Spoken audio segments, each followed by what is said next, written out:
What's up, everybody? Welcome to Nateland, the Nateland podcast. I am Nate Bargatze. I'm sitting here, Aaron Weber, Brian Bates. As always, been trying to get them off, but they keep coming. They keep showing up.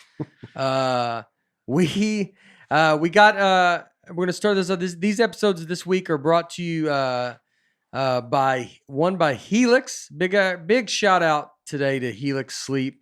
Pretty fun. We're actually brought to you by someone today. Nice. Exciting, man. A big shout out to Helix Sleep. Take their 2-minute sleep quiz and they'll match you to a mattress that will give you the best sleep of your life. Find your perfect mattress at helixsleep.com/Nate. We have one of the mattresses. It's very nice, very comfortable. We're also brought to you today by DraftKings. This is a lot. We're brought to you by a lot today. Thanks to DraftKings for supporting Nateland. Football is finally back, and DraftKings, the leader in one-day fantasy sports, has millions of reasons why you should be excited. To kick off the football season, DraftKings is giving new users a free shot at $1 million top prize with a total of $3 million up for grabs for this Thursday's football contest. Download the DraftKings app now and use code Nateland. It's our first ad. Yeah, All right. Did it. I mean, we are rich. I don't know. No, we're big fans. All right. Today's is part 2. First part 2 as well. First part 2 podcast we did.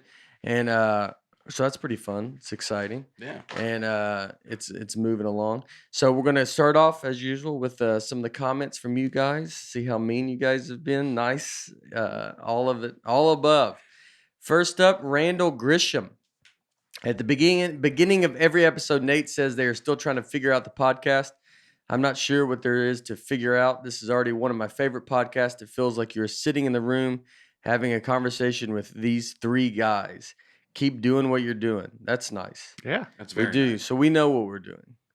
Apparently. I think we know what we're doing. I think we're still always trying to make it perfect. It's, you never want to stop trying to improve. Yes, we're always improving. I hope by like 20 we're just doing something different. Like we're in a hot air balloon podcast, and like we just talk about hot air, but like you don't realize that there's that much stuff to talk about hot air balloons. Yeah. We could change completely. I had someone tell me, comic Ari Shafir. I was talking to him about when I was going to start this podcast, and he was like, "Always be open to it can change." And maybe I'm a little too open to it. I'm like looking for it to change more. But we have a great system, and I'm glad. It is nice to hear that. Yeah. Sometimes I need to hear that, so I quit tinkering. Christopher Stanley. These first 10 episodes have been amazing. I like how Brickles and Aaron are finding their niche roles in this production. Aaron, the reluctant genius, and Brisket is the self-deprecating setup man. Brigade even smiled and laughed out loud a few times on this one. Wow, we got some life out of Brigade. Breakfast is moving around. Calvin, I spit my coffee out when you guys said someone called Bryson Breakfast. That's very funny. You guys are I ruined that guy's joke with saying breakfast earlier. My fault, Calvin. I spit my coffee out when you guys said someone called Bryson Breakfast. You guys are the best. Not to be morbid, but you started the podcast the week I was wanting out and the most depressed I've ever been after the death of my best friend. This podcast literally saved my life. Not to be too dramatic, but seriously, you are doing the Lord's work. Listening to stand up always helps, but this podcast is the best. You dudes are crushing it. Please keep them coming. Bates and Weber now have gained a lifelong fan. Nate was obvious how I found you guys. So he is okay too. Parentheses, favorite comedian. Thank Calvin. That is unbelievable. And yeah, stay with us, Calvin. Come on, man. I mean, I killed that one guy. You're trying to kill Calvin. But now I'm back.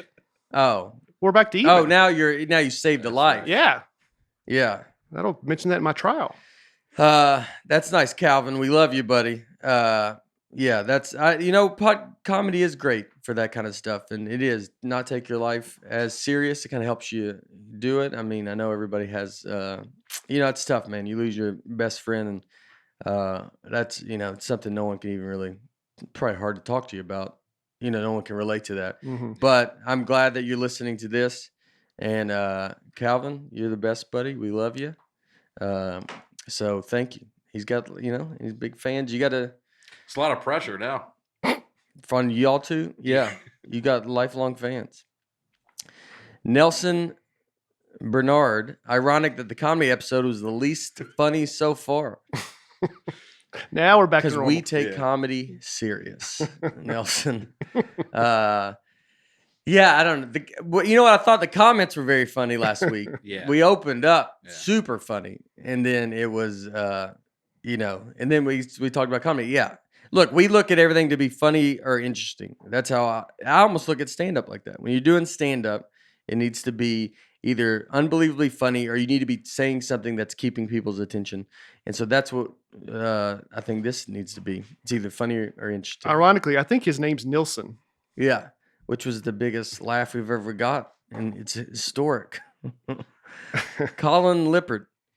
Brad looks like the substitute teacher that desperately wants the approval of the full-time teachers. That's like a real comment. You look like a substitute teacher that you walk in the teacher's lounge. The teacher's lounge, just like, hey guys, and it's like, hey, and then the real teacher's like, you don't work here full time, man. I know you're here for a while because Miss, whatever, Miss Smith is going through some stuff. Yeah. She's got, because Miss Johnson's going through a divorce and she can't be bothered by teaching. So, but you don't work here. I feel that way too. Could you be a substitute teacher? No. You'd get run over. I agree with I that. mean, the kids would just, I agree. yeah. And I want to be liked by everyone, so. You'd be like, go yeah, well. let's do it. They Yep. just learn nothing. Yeah. I agree. KP, does Aaron only wear rejected prototype Notre Dame caps? Awful. Notre Dame has a lot of nice gear. Help him out. Thank you. Yeah. Now you're wearing NBC Sports. Yeah. I thought there were some good hats that That's I had. very funny. Rejected prototypes. I mean, that's unbelievable. Yeah, that's really funny. Well, Yeah, they match send me his, some stuff. They match his starter jacket. So that's why he wears them. Because that is very funny to think, just the rejected. You're like, they always say there's comics have made jokes about the third world, like a third world country of like, you have like the Raiders won the Super Bowl and all this stuff. That's where he gets his Notre Dame hat. He goes to that same store. Tony Ott, I love that Nate had the Seinfeld. It's the last time I'm going to tell you memorized. Not sure I believe that. I did have it memorized. I mean, I don't know if I could do it now, but at the time, I watched it over and over and over and over. The joke he's making is, and I think you said that 2 straight weeks. The title is "I'm telling you for the last time." It's the last. It's the last time I'm going to tell you. So you had it memorized, and you said the title wrong. Well, it's been a long time. You know what else I had memorized? Scream, the first Scream movie. Yeah. I could. The whole movie? Me and my buddy John Paul, the whole movie. We could go through it all and do it all. Wow. Yeah. Could you do it now? You think? Maybe I could do it. some of it. I'd have to get some. I'd have to get it going, But I think I could do some of it. Yeah. But it was high school, so 75 years ago. I don't have it memorized now, but Scream was a big one that I had. Jared 81, I got you, Nate. Buddy and Aaron should have had this one. Buddy's a great one. It's not my bag is an expression common in the 1960s to indicate a lack of interest. Originated in U.S. jazz slang, where the metaphorical bag was a category that might hold likes or dislikes. Yeah, that's what you had in mind, right? Yeah. 1960s jazz slang. It doesn't matter. I don't know the rules. I don't know what it means or how I heard it. I'm just saying it's a saying. I hung around with people that not like you guys. This guy just looked it up on Wikipedia. Somebody pointed out Austin Powers said it. It's not my bag. It's not my bag, baby. I'd say it's more likely you got it from Austin Powers. Yeah, I think we all agree with that. Hanging Jazz? out with Louis Armstrong. Well, when I was doing in New York, we would do comedy in the jazz rooms. Yeah. That's what y'all I said. don't know if we did. They did do that. Like in the 40s, they did that, but I didn't. But Yeah. it's not my bag. Elaine Ralph Henry. Aaron, I also have to listen to an album in the car. All right, let me start over. I was like starting a race. Half of these are like, I started a race, and I'm like, hold on. I wasn't ready. Aaron, I also have to listen to an album in the car. Good sound, no distractions, AC blowing. It really is a good time. It's the best, man. I think it is. I think I get the idea of it. It's not my thing. Mhm. But I like AC blowing. I always like being in a car. I love how you can get it the perfect temperature. You know, Mhm. I've done that. Like I've had to let Holly, our dog, out. She always wants to go out at like 1 a.m. and it'll be right before I go to bed. And so I'll let her out, and I'll go stand outside some nights, and I'll be like, it's the perfect temperature right now. It's like it's crazy to me to be in this giant earth. Yeah. In this moment, you stand outside, you have no shirt on, and you're like, it's the Perfect. best. Yeah. How is that? Isn't that crazy? It's a big area. It's a large area, the Earth is. Earth? Yeah. Earth is a It's a big gigantic spot, area. for sure. It's a big spot to get perfect. Yeah. It's pretty unbelievable. I think about that a lot. Saw Mars the other day, too. Really? Yeah, right next to the moon. They were hanging out together. Yeah, I was like, what's he up to? They were, yeah. Ran into Mars the other He goes, "How you day. doing?" Yeah. Mars, yeah. The moon is like, oh, look at you. Haven't seen you in a while. I always see Jupiter and Saturn every night. Do you have a telescope, or you just got a good No, eye? pretty good eyes. I got LASIK.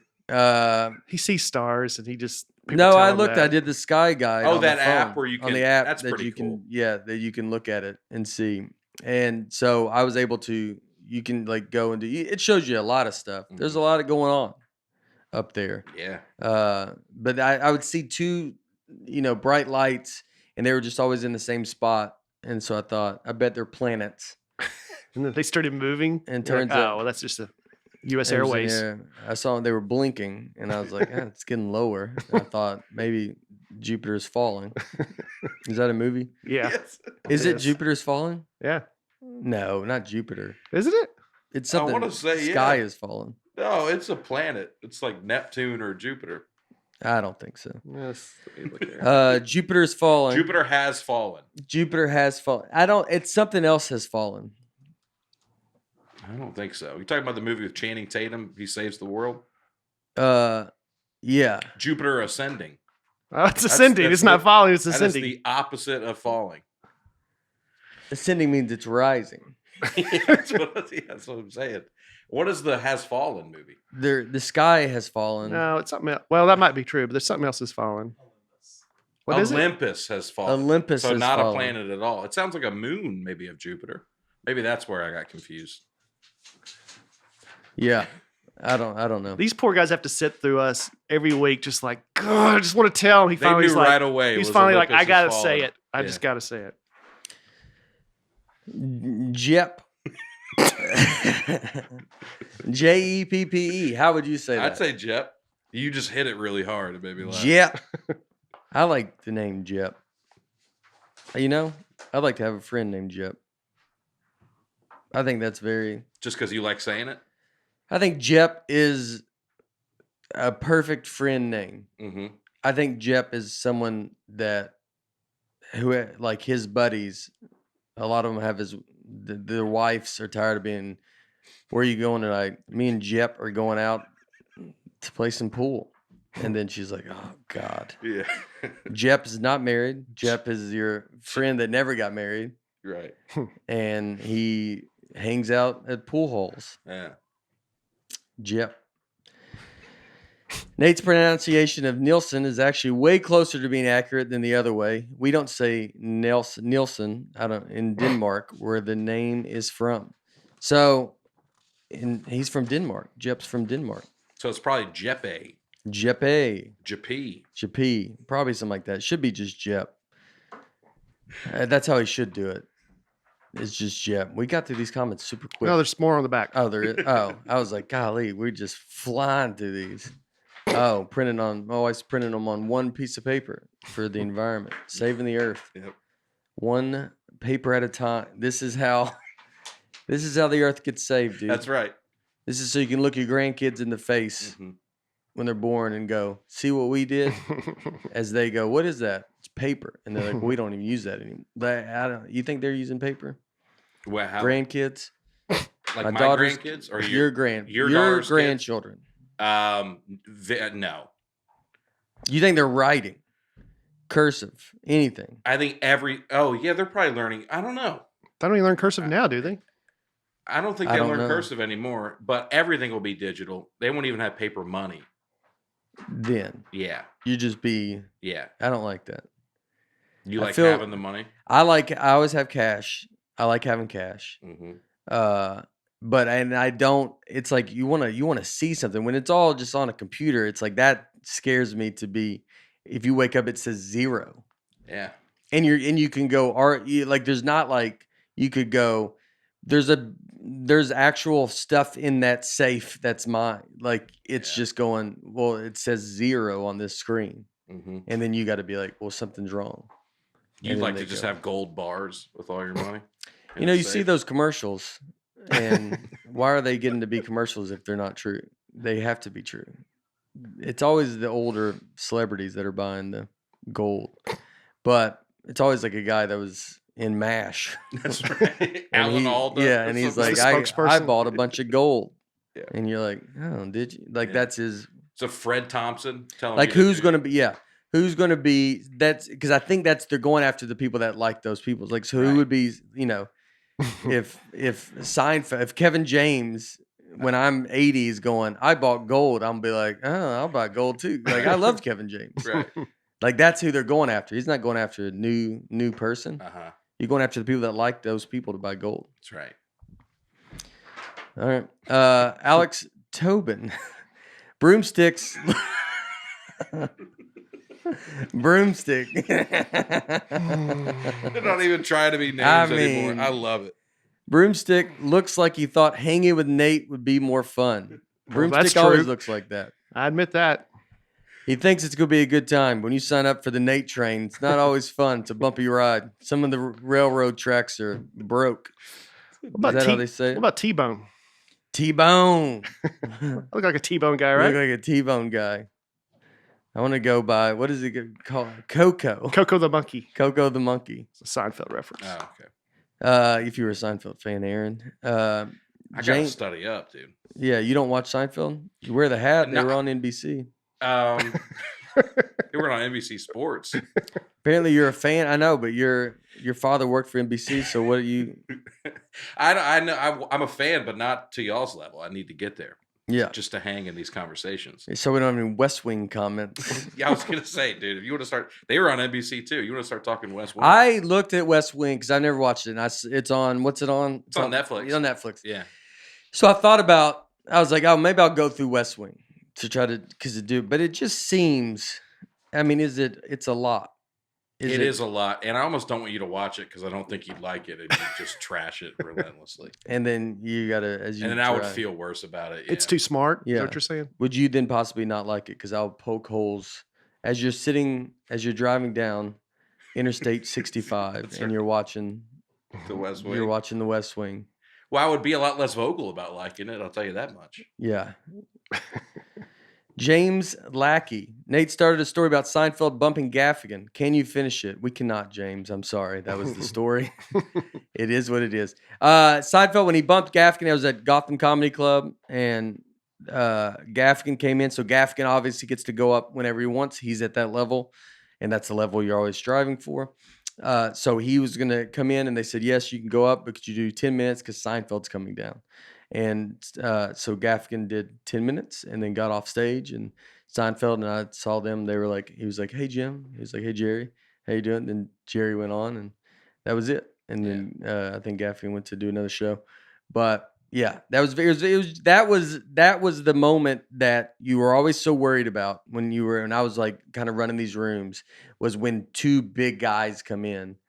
Who do you say, Two guys with competing egos, probably, and you don't want to. Yeah, and then but I mean, Seinfeld to me is, I would say, the number one. Yeah.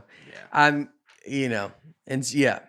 he's just been around long. I'm not even saying he might not be your favorite comedian, all that stuff. That doesn't really matter. I'm talking about comedy always has a hierarchy in a sense that the people that are older than you and done it longer, there's respect shown to those guys.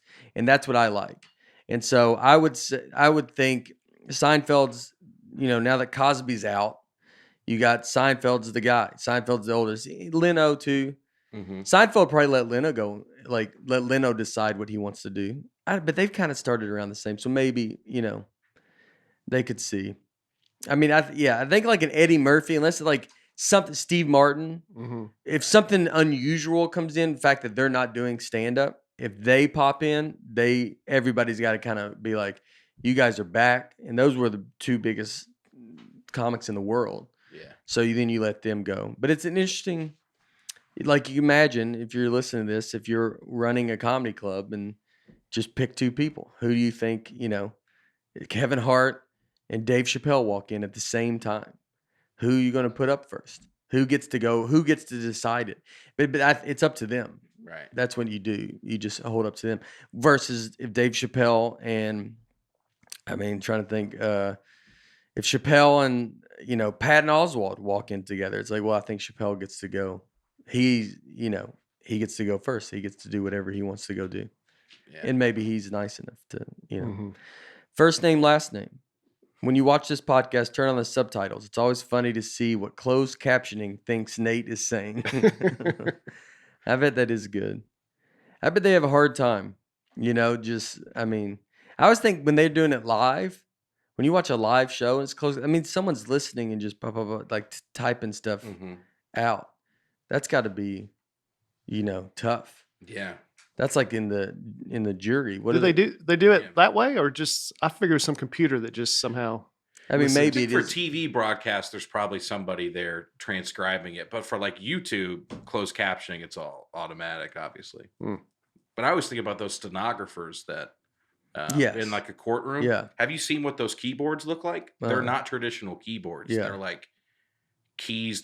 Each key has multiple letters on it, and then they can type they just use like each hand. They're not even using fingers. It's amazing. Wow. It's like a monkey just. Dude, if you watch them, they're just like. I bet you have to learn to let a mistake go if you're in that business. Yeah, you can't backspace. Yeah, you can't. White out. Yeah, you can't just be like, you got to be like, look, it is what it is. It's going to be kind of crazy. And then I wonder if there's like one that's the best. A stenographer? Yeah. Someone that's like, oh, he's good. They come in and bump the other. Yeah. He's just like, this is what he does. He's been doing it a long time. Or she brings in, might be a she. Yeah. Probably could be. I think a woman would be much better. I think it's a field dominated by women. Yeah. Stenography. It's all women. So if you're a guy, it's tough to get into. Yeah, maybe. I did mock trial in high school, and I remember there's one trial we were doing where the stenographer like told us that we were arguing back and forth, and she was like, I can't keep up. Yeah. I had never seen a stenographer break character like that. Wow. She was like, yeah, y'all gotta slow down. Yeah. This is too much. Yeah. One at a time. I never had that kind of stuff. I don't think I was ever in classes that I was never being prepared for the real world. I was just get to high school, get through it, and then send me out. Yeah. I never had like, it was never like, we're going to do mock trials in case one of y'all are a law. It was. Would you have done mock trial? I think you would have been good at it. Maybe. Yeah. Yeah. I would have been a witness. Yeah. I would have loved to have been, just a witness. But I never had. Did you have classes? You'd be the bailiff. Yeah. I don't even know what the bailiff is. Please rise. Oh.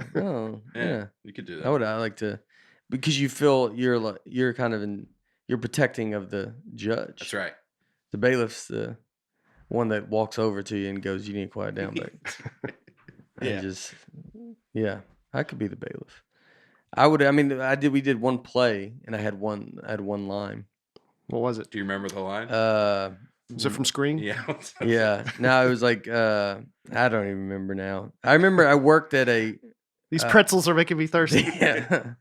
I remember I worked at Gaines Fitness if you're in Nashville, but it was the Gaines brothers. It's all these brothers that they played at football at Vandy, and one of them played for the Seahawks. They're the most wonderful family. They're just their dad was Buddy Gaines, and he worked at when I worked at Hermitage Golf Course when I was 15. And his dad was like retired and worked there. Which that's what when I retire, I want to go just work at a golf course, like just be in charge of the carts going out. I mean, I would love it. I would do it now. So he worked there, and the family's just everybody knows them. They were in Nashville. They were just a big sports family, and I always see one of them, Brad, and they're just Southern dudes, man, just real Southern dudes, and I love nice Southern, just a family that the whole town knows. Yeah. And you talk to them like, well, how are you doing? Like, and I worked for Gaines Fitness, and I had to do. We had this play. So when I worked at Gaines Fitness, I watched the kids. That was my job. I would be in the daycare. So if you had to have your kid watch, I would sit. That's all I was able to do, was just to go in there, and I would just be in charge of the children. Yeah, you read them stories and Yeah, stuff? let them play games or whatever, and you had to play with them. This is before you didn't have a phone to mess around on. You just had to sit with children. You had to actually work. You had to work. Then. Yeah. And so I had to play, and I told him, I was like, hey, I can't come to work Thursday because we're having a play. And he's like, are you? You're having a play? Just real Southern. He's like, what? You got a line in this play? And I was like, yeah, I got. I'm probably super Southern too. And I was like, I got a line in it. He's like, what's your line? And I forget. It was like, I'm making this line up, but it was as simple as this, where it was like, I go, well, some guy asked me, where am I going? And I say, well, I'm going to the store. And that was it. And he goes, yeah. He goes, let's hear it. I don't hear it. I go, well, you got to say, where are you going? He goes, all right. He goes, where are you going? And I go, I'm going to the store. And he goes, all right. He goes, Nate, you get out of here, man. That was a great job. You did great. Get on out of here, buddy. He was like so happy for me. Oh, and I was like, all right, man. Like, and that's always stuck with me. Did Don't remember the line. Go that well? Did the play go that well? Yeah, I mean, I had one line. You couldn't mess it up. I mean, look, it led to all this, That was the start. That was the start. But they were just, I love a nice, if you have a town, just one family everybody knows. Right. And you're like, the Gaineses. They're wonderful. I saw them not too long ago. Zachary Morrow. Love that you guys did an episode on stand-up. Something I would love to hear you guys discuss. Do you ever get chastised for being a Christian in the comedy scene, New York especially? I know that Anthony Jeselnik has a lot of respect for Nate as a comedian, despite being basically the opposite person as him. I find that super interesting. Funny thing that I would always joke about with Anthony about that is I love that me and Jeselnik, we are friends. I mean, we're comedians, so we have stuff in common. Me and Anthony were very good friends. We've done hung out a lot together. But I would tell Anthony, I was like, look, I think we should hang out as much as we can, because I know once we die, we'll never see each other again. And that was always my being a Christian, him not. Yeah. So it's funny. For being I mean, a lot of comics do grow up in a Christian home. A lot of comics are Jewish. So whether they're practicing or not, but they would I would have a lot of friends that would. Jewish is it's very family oriented. They go to church quite a bit. So yes, there's a mix. I definitely dealt with, when I first moved from Nashville to Chicago, it was the first time I ever heard someone really question Christianity. I grew up in the South, so I would say you drive around the street and everybody's a Christian. I mean, you're like that guy. I don't know what that guy's in that car, but I bet you he's a Christian, because everybody went to church. It was very normal. And so when I moved, was the first time I ever saw someone that did not believe, didn't believe in God or wasn't a Christian. So there was definitely times I had. I would think I would get prejudged the same way I always said that they think the way they judge, they think that Christians judge people. They would judge me that way, they write you off being like, oh, you were Southern Baptist. Oh, I bet you're all these things. Yeah. And you're like, I'm not any of those things. Yeah. I went to a normal church, they're like, what's Southern Baptist church? They think we're like have rattlesnakes and, right. And you're like, dude, it's a normal. It was like a high school, it was a regular place. We didn't do anything. Mm-hmm. Didn't bother anybody. So we do get, I definitely got stuff for being Christian, but I mean, overall, I don't think anybody truly cares. That's how I believe. That's how I don't think anybody really cares. You feel like anything. Comics, when you're hanging out, everybody gets made fun of for everything. Yeah. That's how it's been for me. It's Yeah. been like no more than me being overweight, Yeah. you know? Yeah. He, one funny, like, so when I would be around Patrice O'Neill, and they said, someone told him he's from the South and he's a Christian. And Patrice asked me if I believed in dinosaurs. And so, which is an insane question. But I would just go, I'd be like, I do not. I would just say, whatever he asked, I would just agree with it. And so one day we were supposed to go to his house, and someone told Big J that I can't come for some reason. And Jay was like, that doesn't make sense. Like, Patrice, his friend, likes Nate. And so Patrice asked Nate, Big J asked Patrice and said, hey, he said Nate can't come to the party. Like, do you care if Nate comes? And Patrice he was like, are you crazy, dude? He goes, that guy doesn't believe in dinosaurs. You don't think I want that at my house? And I always thought about that. That's what I think about. I almost try to live by that. Like, if someone doesn't believe something you believe, I'm like, you don't think I want to be around that? Like, Yeah. I want to hear. That's way better than just us talking about stuff that we all agree with. Yeah. I would love to, I just love that he's like, that guy doesn't believe in dinosaurs. You don't think I want that in my house? I want that all over my house. Just some guy that doesn't believe in dinosaurs. But in hindsight, I'm 50-50 on dinosaurs. Sarah Panagopoulos. Man. Panagopoulos. Panagopoulos. Sarah Aaron, do you want to Panagopoulos. jump on this one? Wonder if she married into that name. Sarah P. Sarah P. What if her name was Sarah Johnson, and then that's her husband, and she's like, oh, man. Panagopoulos? Yeah, Panagopoulos? Panagopoulos. I bet it's a name that once you figure it out, you're like, I got it. Mm-hmm. I think it's Greek. Yeah. Yep. I think it's really cool that when Laura asked you how long you would do stand-up if you didn't make it, you said forever. That's some legit grit. I'm glad you said previously that she deserves everything you have, because that's some legit loyalty to support a dream that might not manifest. She's a boss. Brian's response to the jabs are so subtle and yet sassy. Love it. Thanks for making my virtual work days much less productive and way more enjoyable on Wednesdays, gang.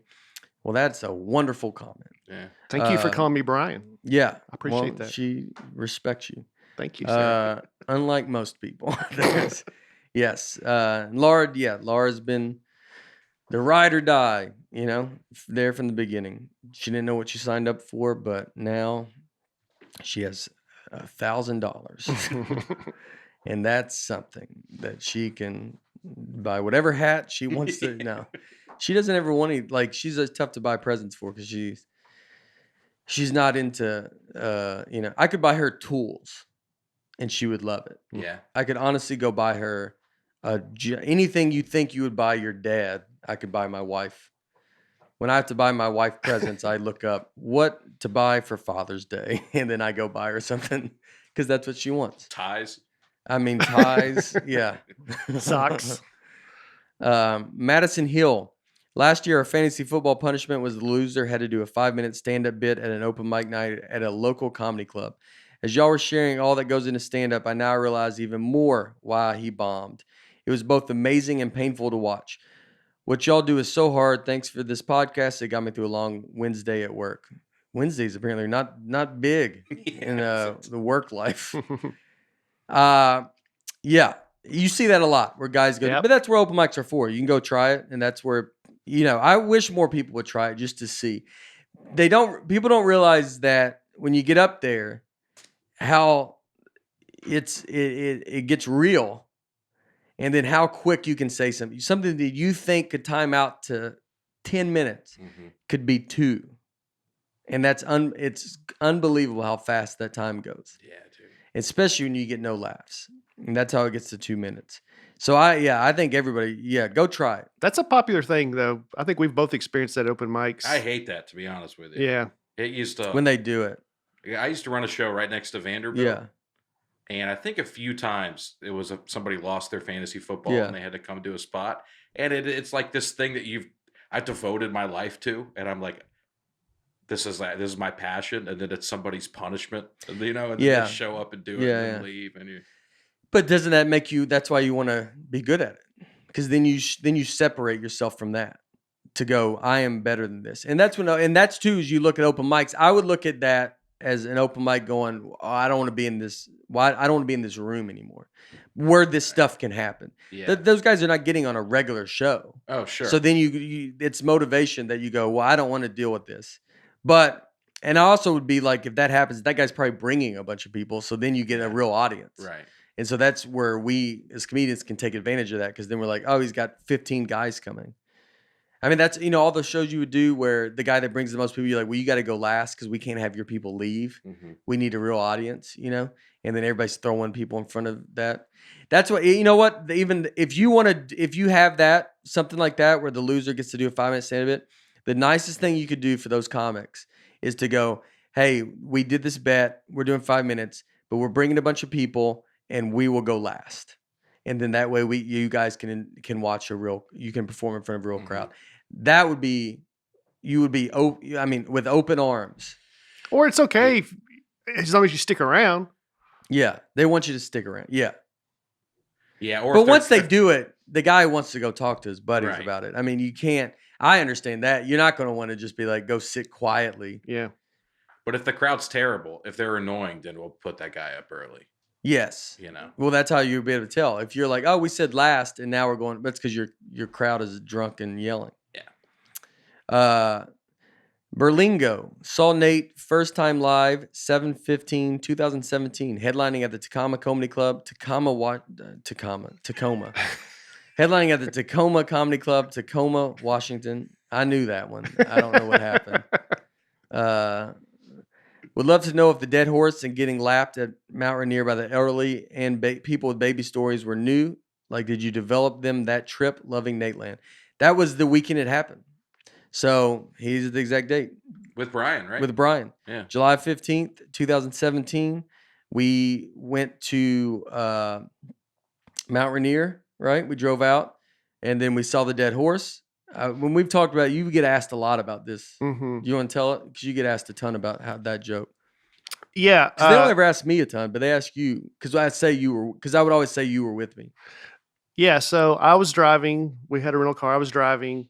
And like he said, it was on like one long stretch. Out to Mount Rainier, it's one road that goes out. And he's like, oh, man, there's a dead horse over there in that field. And he kind of talked about it a little bit. Yeah, your brain starts going. And then we went to Mount Rainier. All that stuff happened. Yep, got up there, and we were just dying, huffing up that mountain. And then there was an older couple that came down. And the babies thing just was added on. It's just, yeah. Yep. And then on our way back, we stopped to eat. And at the restaurant, Nate said, I think I maybe got 2 bits from today. The dead horse we saw and the lady who said, well, I'm 70 and I did it. And we kind of talked about it a little bit. So then we get back in the car and we're driving back. We get close to that dead horse. He's like, I want to show you. It's over here. Because you didn't see it. That's right. I didn't see it because I was driving. But he's like, slow down. It's coming up. I know it's right up here. Slow down. And we slow down. And the horse is just standing up, eating like a normal horse. And was one of the healthier horses we've ever seen. I think you said the line. I did say that. So the healthier I was like, that's the healthiest horse I've ever seen. Yeah. And so anyway, then I thought to myself, well, the dead horse joke's gone because that horse ain't dead. And then that night at the club, he starts telling it. And I was like, why is he telling this dead horse joke? The horse isn't dead. Mm-hmm. And then he did it the way he did it, which was great. It was that weekend. Yeah. But that's how lines get in too. Some people always would think you're right and stuff. That was Brian said, well, that's the healthiest horse I've ever seen. And so then that came in from him saying that. So that was bait. It wasn't like really tagging it, but it was like I wasn't going to say anything better than that. Yeah. Yeah, most of his best lines come from me. Yep. He's the man behind the curtain. How quickly did you know that was a bit? It murdered that weekend, and I was opening with it. But so I thought it was doing really good, maybe because I was talking about a local thing. Uh-huh. And so when we left, I was like, man, I hope this can work everywhere. So that's what you do when you get a joke some jokes can be very it's like it works in that town. It's not going to really work everywhere else. And then some you're trying to be like, man, I hope I can make this work. I mean, it really wasn't about the town. It was just going to Mount Rainier.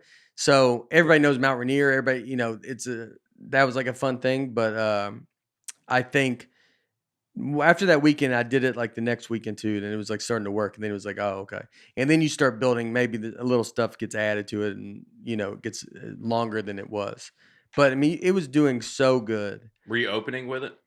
Yes, Do that you weekend. like to do that? I like to open with it if I have a new joke. I mean, unless it fits somewhere, Especially else. when it's local. But when reference. it's local, I'm going to open with it. Yeah, for sure. But I do like opening with new stuff. When I did Tampa with you, the Olivia story had just happened, I think that morning. Yes. And you opened with it. Yes. I remember that. Yeah. Yeah. For the first time. Well, it was such a perfect joke to open. You could tell that this joke would be perfect at the beginning. Yeah. And I was excited to try it. And that one, I called a few people on the way there. I might have called you, and just to say the story happened because it was funny to say. And then that way I could say it a couple times before I hit the stage that night. Mm-hmm. And then I can give it more. And then a fight broke out in that Tampa thing.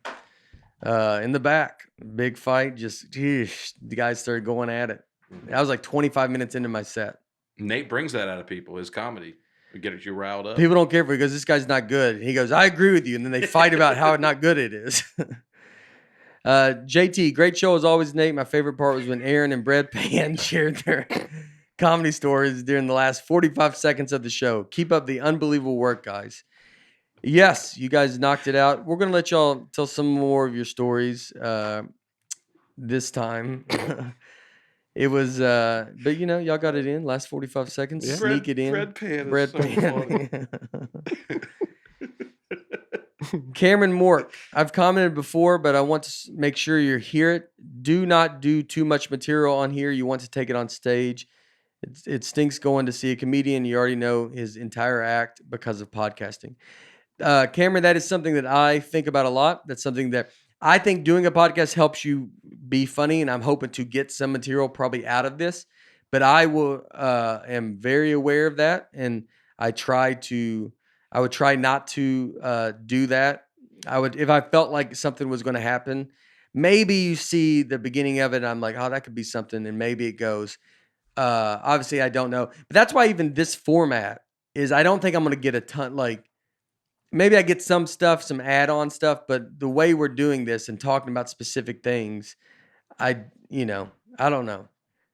That's something that's completely on my mind. It's something that I was scared about doing a podcast because I was afraid that would be too much. But yeah, I'm glad he said it. I mean, that's something I think about a lot. So I hope it won't, and I'm sure it can at some point. This next hour probably won't have anything because I had the hour before this, but then the hour after that might just be us three on stage. Brad McCurdy, you guys always kill it. Can't wait for you to get back on the road and see you live. Maybe bring Aaron and what's his name with you. Yeah, we'll see. I doubt it, but no, we will go out and we're gonna be doing some of those drive-in shows, and y'all will be on some of those. So we will be doing those coming up. I mean, starting September 24th to like October 25th, we're doing drive-in movie theaters. And I think y'all are doing the back half of them with me, October 8th to the end of that run. So we're going to see how those are going to be. Some are drive-ins, some are just in parking lots. It'll be nice to get back out and be doing the hour again. But it's going to be interesting. I mean, I'm going to some cities that I've already been to. But I think the way you got to look at this is, bring your whole family. Like someone mentioned about bringing a baby. You're like, yeah, bring a baby, man. This is the time you can bring a baby to us. You can throw them in the car. Like you're going to be in your car. It's going to be, the way these are all getting done is because I think people are like, people can't go do anything. And this is a night out. And so we're going to have, we're going to give you the best show that we can possibly give you. And hope it goes really good. And it's going to be interesting to see if with the crowd, because ours is so important about the crowd, and you can't do it. You can't hear the crowd. So, all right. Well, there's the comments. Thank you guys as always. Keep them coming. I love reading comments. I like the comments a lot. Yeah, it's very fun. The rest of the podcast, I do not care for. We should be just a comment podcast. Just comments on other comments, which Chad Ryden did that with a comic. I saw that. Yeah, he commented on our podcast. He did A live reaction to our live podcast. reaction to our podcast, and then did another one off his A reaction to a his live reaction. reaction to his reaction, which is very, very funny. Chad Ryden, one of my favorite people. So Helix mattress. This is the first. I might not be good at ad reading, but we're going to figure it out. Helix Sleep has a quiz that just takes 2 minutes to complete and matches your body type and sleep preference to the perfect mattress for you. We did the thing where you it's like a 2-minute quiz to do it. Me and my daughter slept on the mattress because me and my daughter sleep in the same. She sleeps with me a lot, and my wife sometimes does. Sometimes she can't handle it because I talk about this in my act, but. And I won't do it now, but it's sleeping with a kid. Kids don't know how to sleep, so they get pretty wild. So my daughter, me and her slept in the Helix mattress. We loved it. My daughter even said she didn't want to get out of bed because she thought it was so comfortable, and she wants out of bed immediately. Wow. I mean, a kid wakes up, they want out, and she even stayed. Everybody's unique, and Helix knows that, so they have several different mattresses models to choose from. They have soft, medium, and firm mattresses. Mattresses great for cooling you down if you sleep hot, which I like that. I start cold, but then I get hot at the night. I do both, and Helix was great for that. And even Helix Plus mattress for plus size folks. I mean, I feel like that's to Aaron. Maybe it is Aaron. I don't know. Just go to helixsleep.com/Nate. Take the 2-minute sleep quiz, and they'll match you to a customized mattress that will give you the best sleep of your life. Helix is also offering up to $200 off all mattress orders and 2 free pillows for our listeners at helixsleep.com/Nate. So if you listen to this podcast, you do helixsleep.com/Nate, you get $200 off and 2 free pillows. I like getting free pillows. Those are good. Pillows are tough to find or to what you like, and you get 2 free ones. You can really get a good go at it. Mm-hmm. So make sure you go to helixsleep.com/Nate. Take the quiz. Helix is awesome. They were awarded the #1 best overall mattress pick of 2020 by GQ and Wired magazine. #1 best mattress, overall mattress. Wow. That's pretty unbelievable. They have mattresses and it comes in it's folded. They do the vacuum seal on the mattress. You can vacuum seal everything. Mm-hmm. It's pretty unbelievable. Like full mattress. It's rolled up. Sealed. It's all vacuum sealed, and it is. Wait, when you undo it, is that fun? Yeah. Have the whole family in there. Yeah. Because it is worth it. Yeah. I mean, it just boom, pops up and feels great. That's awesome. And then you just lay on it. I mean, it's unbelievable to watch it. That was very fun. You get to try this too for 100 nights. Try it out for 100 nights risk-free. They're even pick it up for you if you don't love it, but you will love it. They have a 10-year warranty as well. Made in America. I like that. 100 nights free. That's a good go. That's plenty of time to figure out if you like it. Yeah. And you will. And you will like it. So helixsleep.com/Nate. Get $200 off 2 free pillows. And thank you, Helix. First ad. One of the sales pitches that I've always heard that makes sense to me is you spend a third of your life in bed, so why wouldn't you get a good mattress? Yeah, that and shoes. That's like a lot of older ladies say that stuff to you a lot. I swear, anytime I've ever heard that comment, it's from a grandmother. About mattresses? That says, good mattress, good shoes. Grandmother and breakfast. Well, you're the one that said it. No, I know, but I'm just saying, I know, but you're the one that said it first. And the only time I hear that is when it's over brunch with an old lady. And your brunch. No. You're right. I'm saying you are right. Yeah. You're right. I'm just saying. That's a great way to say I'm right. Yeah. Well, that's slam like. Slam me. I know. That's when my joke about stamps. You never hear about stamps, but from old people. You don't hear about mattress. But you're right. Go get a Helix mattress because you are going to spend a giant part of your life in that mattress. You think y'all have spent a third of your life sleeping? More, probably. More? I don't know. Not in the mattress, but on it. A lot. Yeah. To average. If you average 8 hours. Yeah. Yeah. I've been trying to. You know what? My buddy was saying he does 6 because he feels 6 is like a good number for him. And I've never thought of it like that. Like, what is your good number? Because if you sleep too long, sometimes then you wake up and you still feel tired the rest of the day. Uh-huh. So you got to find your whatever time. I mean, I go 6 to 8. It depends on what's going on. But I feel like 7's a good for me. I can try to do 7. But last night I might have done 8. I don't know. I slept for 24 hours once in college.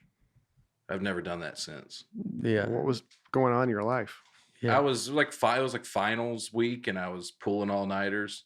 And I remember I went to bed at like 10, and I woke up at 10:30, and I felt awful. And I went downstairs, and everyone's like, where you been? I just slept for 24 and a half hours, dude. Mm. That's probably not good. It's probably not good for I mean, the how do you health at sleep all. for 24 hours? And a half. That's 24 and a half over a day. It's a little eerie. You don't remember waking up and going to the bathroom or anything? I'm sure I did, but I Yeah. don't remember doing that at all. But Yeah. there's a weird feeling that the world just went by without you for Oh, the yeah. whole day. Yeah, You yeah. missed it, you know? I mean, I think some days you probably should try to sleep. Like everybody should just go like pick a day and be like, try to sleep as long as you can. Just tap out from the Yeah, I world. mean, everybody's busy. You probably do need that. But yeah, 24 and a half hours. Yeah, I wasn't is- proud of it, but it happened. Yeah. Yeah, no, I mean, you did it. You can say you did it. Some people do 24-hour races where they run for 24 hours. That was my race, dude. And that was like, you should do that. You should enter all that. Yeah. Or if you do the Krispy Competitive Kreme, when you do the sleeping. Krispy Kreme donut challenge. By the way, everybody tunes Still in. seeing comments about that. I mean, everybody's like, no Krispy Kreme donuts this Yeah. week. Yeah, I know. It's going to happen. It's going to come out of nowhere when we do it. You think you sleep good after that? Oh, dude, I'll have to. You'll be going to the bathroom. That's true. Also, today is brought to you by DraftKings. Make sure you download the DraftKings app now and use code Nateland. For a limited time, new users can get a free shot at the $1 million top prize and $3 million in total prizes. That's pretty crazy. $1 million. Hmm. Yeah. If someone wins $1 million and you can win $1 million, would y'all still do this podcast? Would you, or would you leave?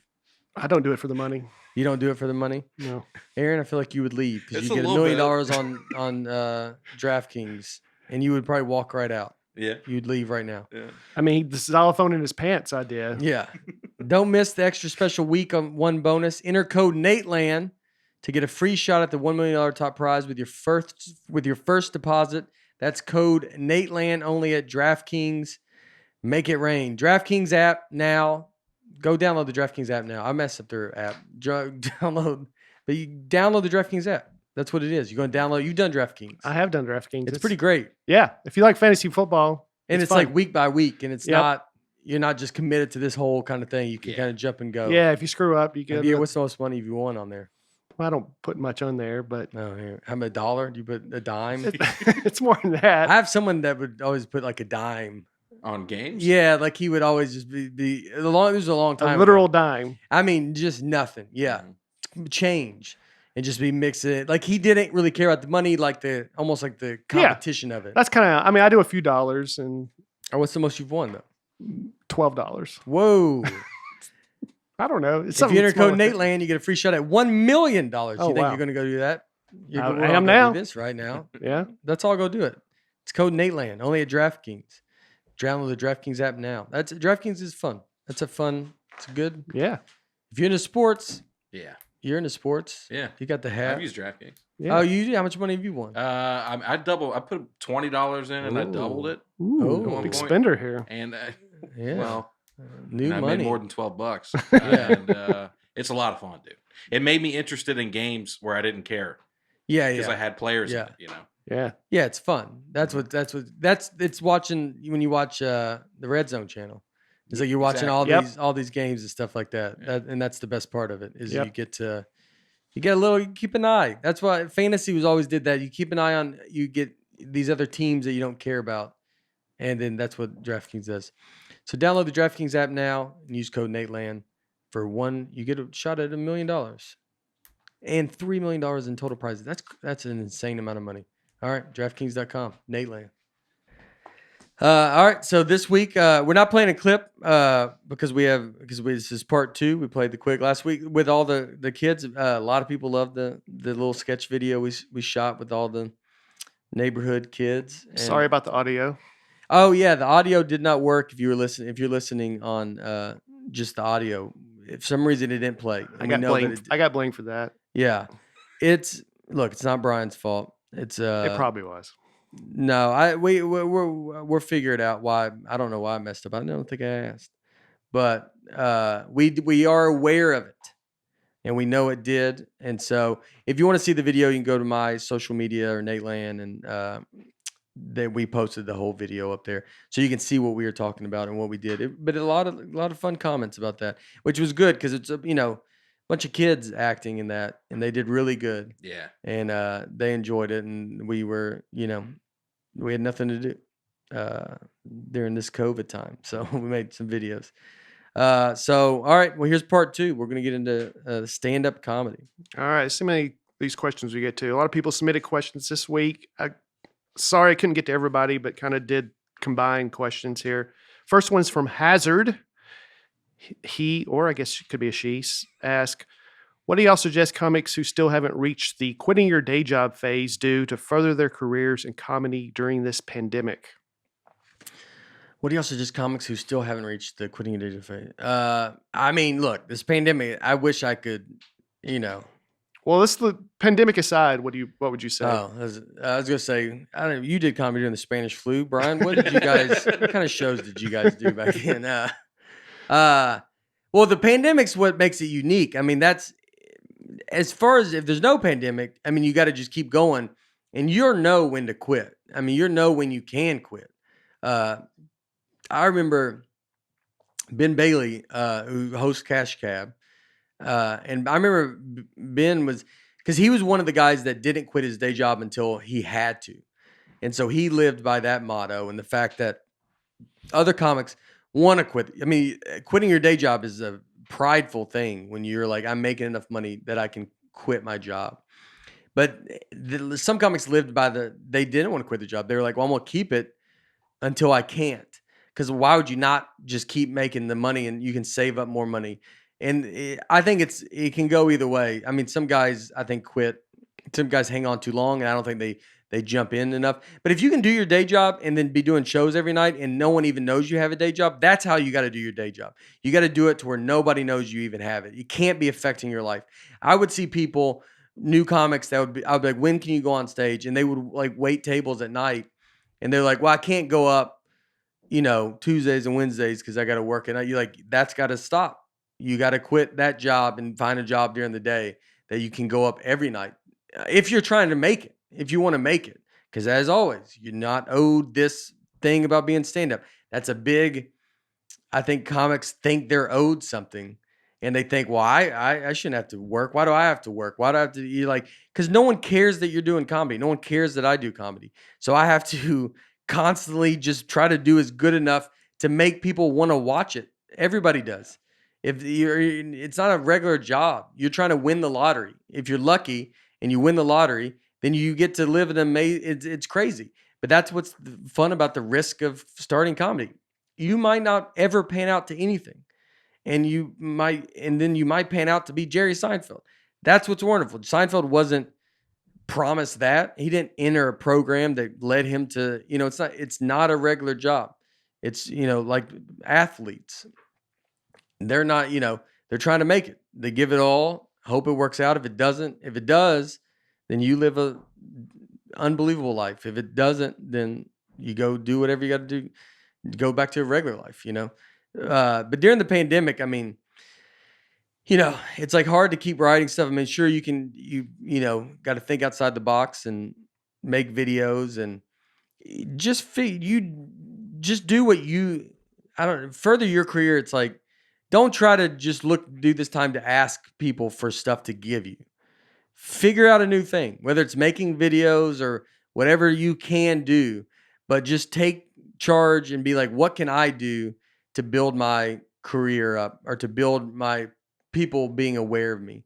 Starting a podcast. Do something. Don't just think. It's when you look out and you're looking for an answer from someone. When you, if you're sitting there during this pandemic and you're going like, someone needs to do something for me, and then go do something for yourself. You can put anything you want out. Maybe it's not going to get the traction you want. then keep doing it. Keep making it better. Like it can get the traction. If it's good enough, it will get the traction. Go be on TikTok and figure that out. Go whatever the new formula is, try to write stuff and try to be funny and try to give something to people to watch. That stuff works. So you got to go do it, but you got to do it yourself. You can't be asking. I mean, he can ask this question, but you can't be relying on someone to be like, well, no one's giving me work. I mean, when we go on the road, when you first start and you're like, well, no one's booking me. I can't. You're like, well, that's gonna stop you. And some people it does stop because they want the excuse to be like they didn't make it, so they want to be able to be like, well, no, it was political. No one would book me. You're like, well, I mean, no one booked anybody. I didn't get booked. No one would book me. No one booked anybody. And I was around. You stay around. Yeah. That's when I remember guys would move to New York and move back, and they'd be like, New York I didn't like it. It's all political, whatever. You didn't make it, dude. You didn't give it a chance. Yeah. So don't downplay all the other people that did make it to New York. No one did anything any different. No one was, when I moved to New York, I was a Christian from the South, the opposite of everybody that moved to that city. And, but I just stuck around. I just hung out, been 17 years, just hanging out, being around, keep doing comedy, keep trying to get better, watch other comics, try to get a lot, it's like, you're not promised anything. Like when you choose a career, any career, singing, acting, it could be anything. You're not promised anything. When I was reading water meters, that was where I was going to go back to. Just a job for the county, for Wilson County. And it would have been fine. Mm-hmm. I would have done that. But that's a job that I feel like I'm reading water meters. I'm owed insurance and owed $40,000 a year, whatever it is. It's like that's a job that you can be like, well, you have a boss and you have whatever. You got to have that mentality to, I don't want anybody I never wanted to not be able to get something because someone was in my way. That's when I was when I was in New York doing all those comedy clubs, that's when I moved to LA. It's like, I never wanted to be like so reliant on someone else for work. I wanted to be able to create my own thing. You don't want to be just, well, I only get up because if this person lets me, and if all your, stuff is in that bucket, I don't know that saying either. There's some bucket saying. Eggs in one basket? Eggs in one basket. Yeah. Or in a bag. Or in a bag. That's not your bag. I like bucket. Yeah. Don't put all your rocks in one bucket, is what I'm saying. All right. Gray wants to know, Nate, you mentioned Louis C.K. giving you feedback on your structure. How do you balance feedback with maintaining your own voice, the spirit of your act? You got to just listen to the feedback. I mean, you got to listen to what he says and see what you can do. Really good comics are usually pretty good at knowing they give you the idea, and then you can kind of make it into your own, how you say it.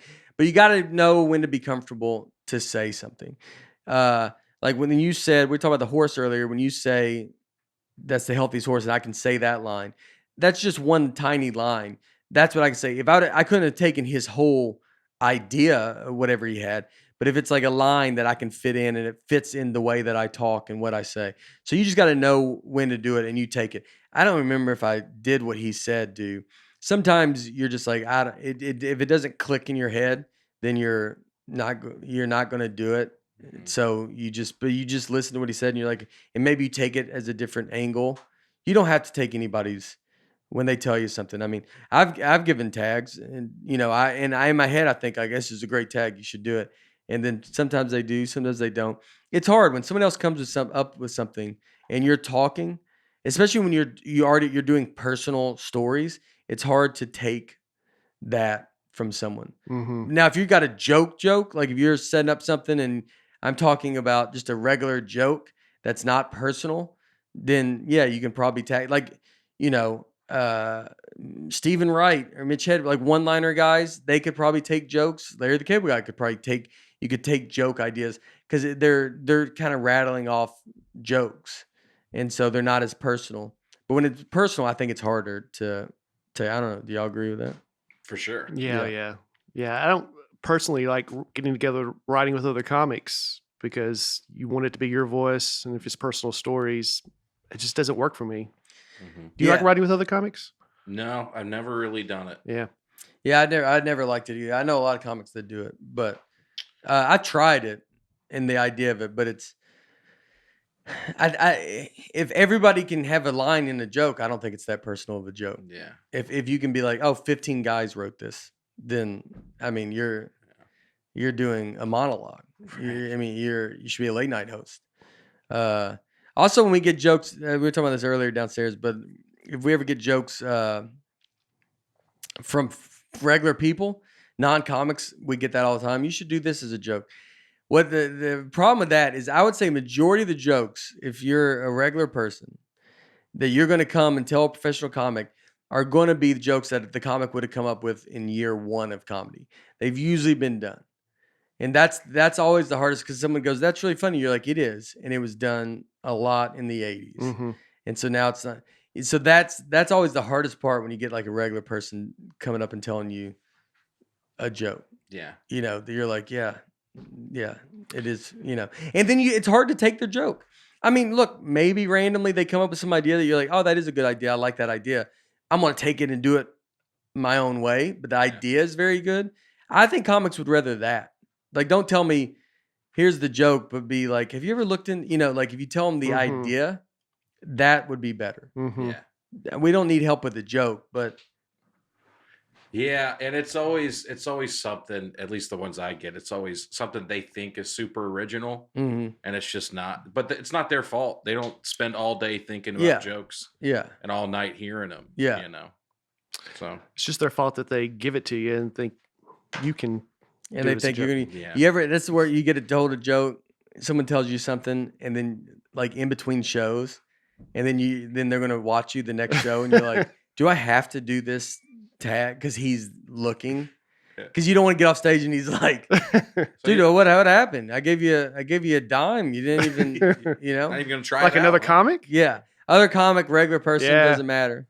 I've done corporates where the CEO of the company will come up to me right before I go on stage and say, Tom there, oh man, he just went through his third divorce. You got to give him a hard time about that. And he's sitting right up front. And I'm like, that's not really what I do. Yeah, I get a lot of corporates, they do that. I'll point out who to make fun of. I always tell people, if you want that comic, that comic is out there. Yeah. But I'm not that. I'm not that comic. I'm a guy that does my act. Mm-hmm. I build an act and I take it out. Stuff can happen. Maybe you can make fun of somebody. I'm open to the idea of making fun of something, but I'm not going to go on stage and just be like, I heard you got a third time. You got divorced. You know, whose fault is it? Life's in shambles over here. And everybody has and you don't. That guy cries. You know, and then you're like, oh, they told me to make fun of you, and they're like, he's fine. He's fine. I have a lot of people just say, oh, you're a comedian. Tell me a joke. Just and I'm like, well, it doesn't really work quite that way. What do you say? What's your go-to? Someone famous had it, and they said when someone says that, they always go, oh, tell me a joke. He goes, you're so good looking. You say that to the person that said it. It's pretty good. Yeah, it's funny. It's a good little Seinfeld reference too. Yes, it is Seinfeld reference. Yeah, but it's just funny to you immediately put that person down. That's good. I just give them a tight 10. Yeah. Wherever you want to dive in? Yeah. To the point where they're like, hosting set. I ask them, where you from? Yeah, you know, a lot of people used to not. Will you tell someone you're a comedian if they ask what you do? I try not to. You try to. What do you? Do you have a job that you tell them? If it's something I fill out, I just put writer. Yeah. But I mean, if they ask me, well, I mean, I could say Uber driver. You should say I work for News Channel 5. I used to. Yeah.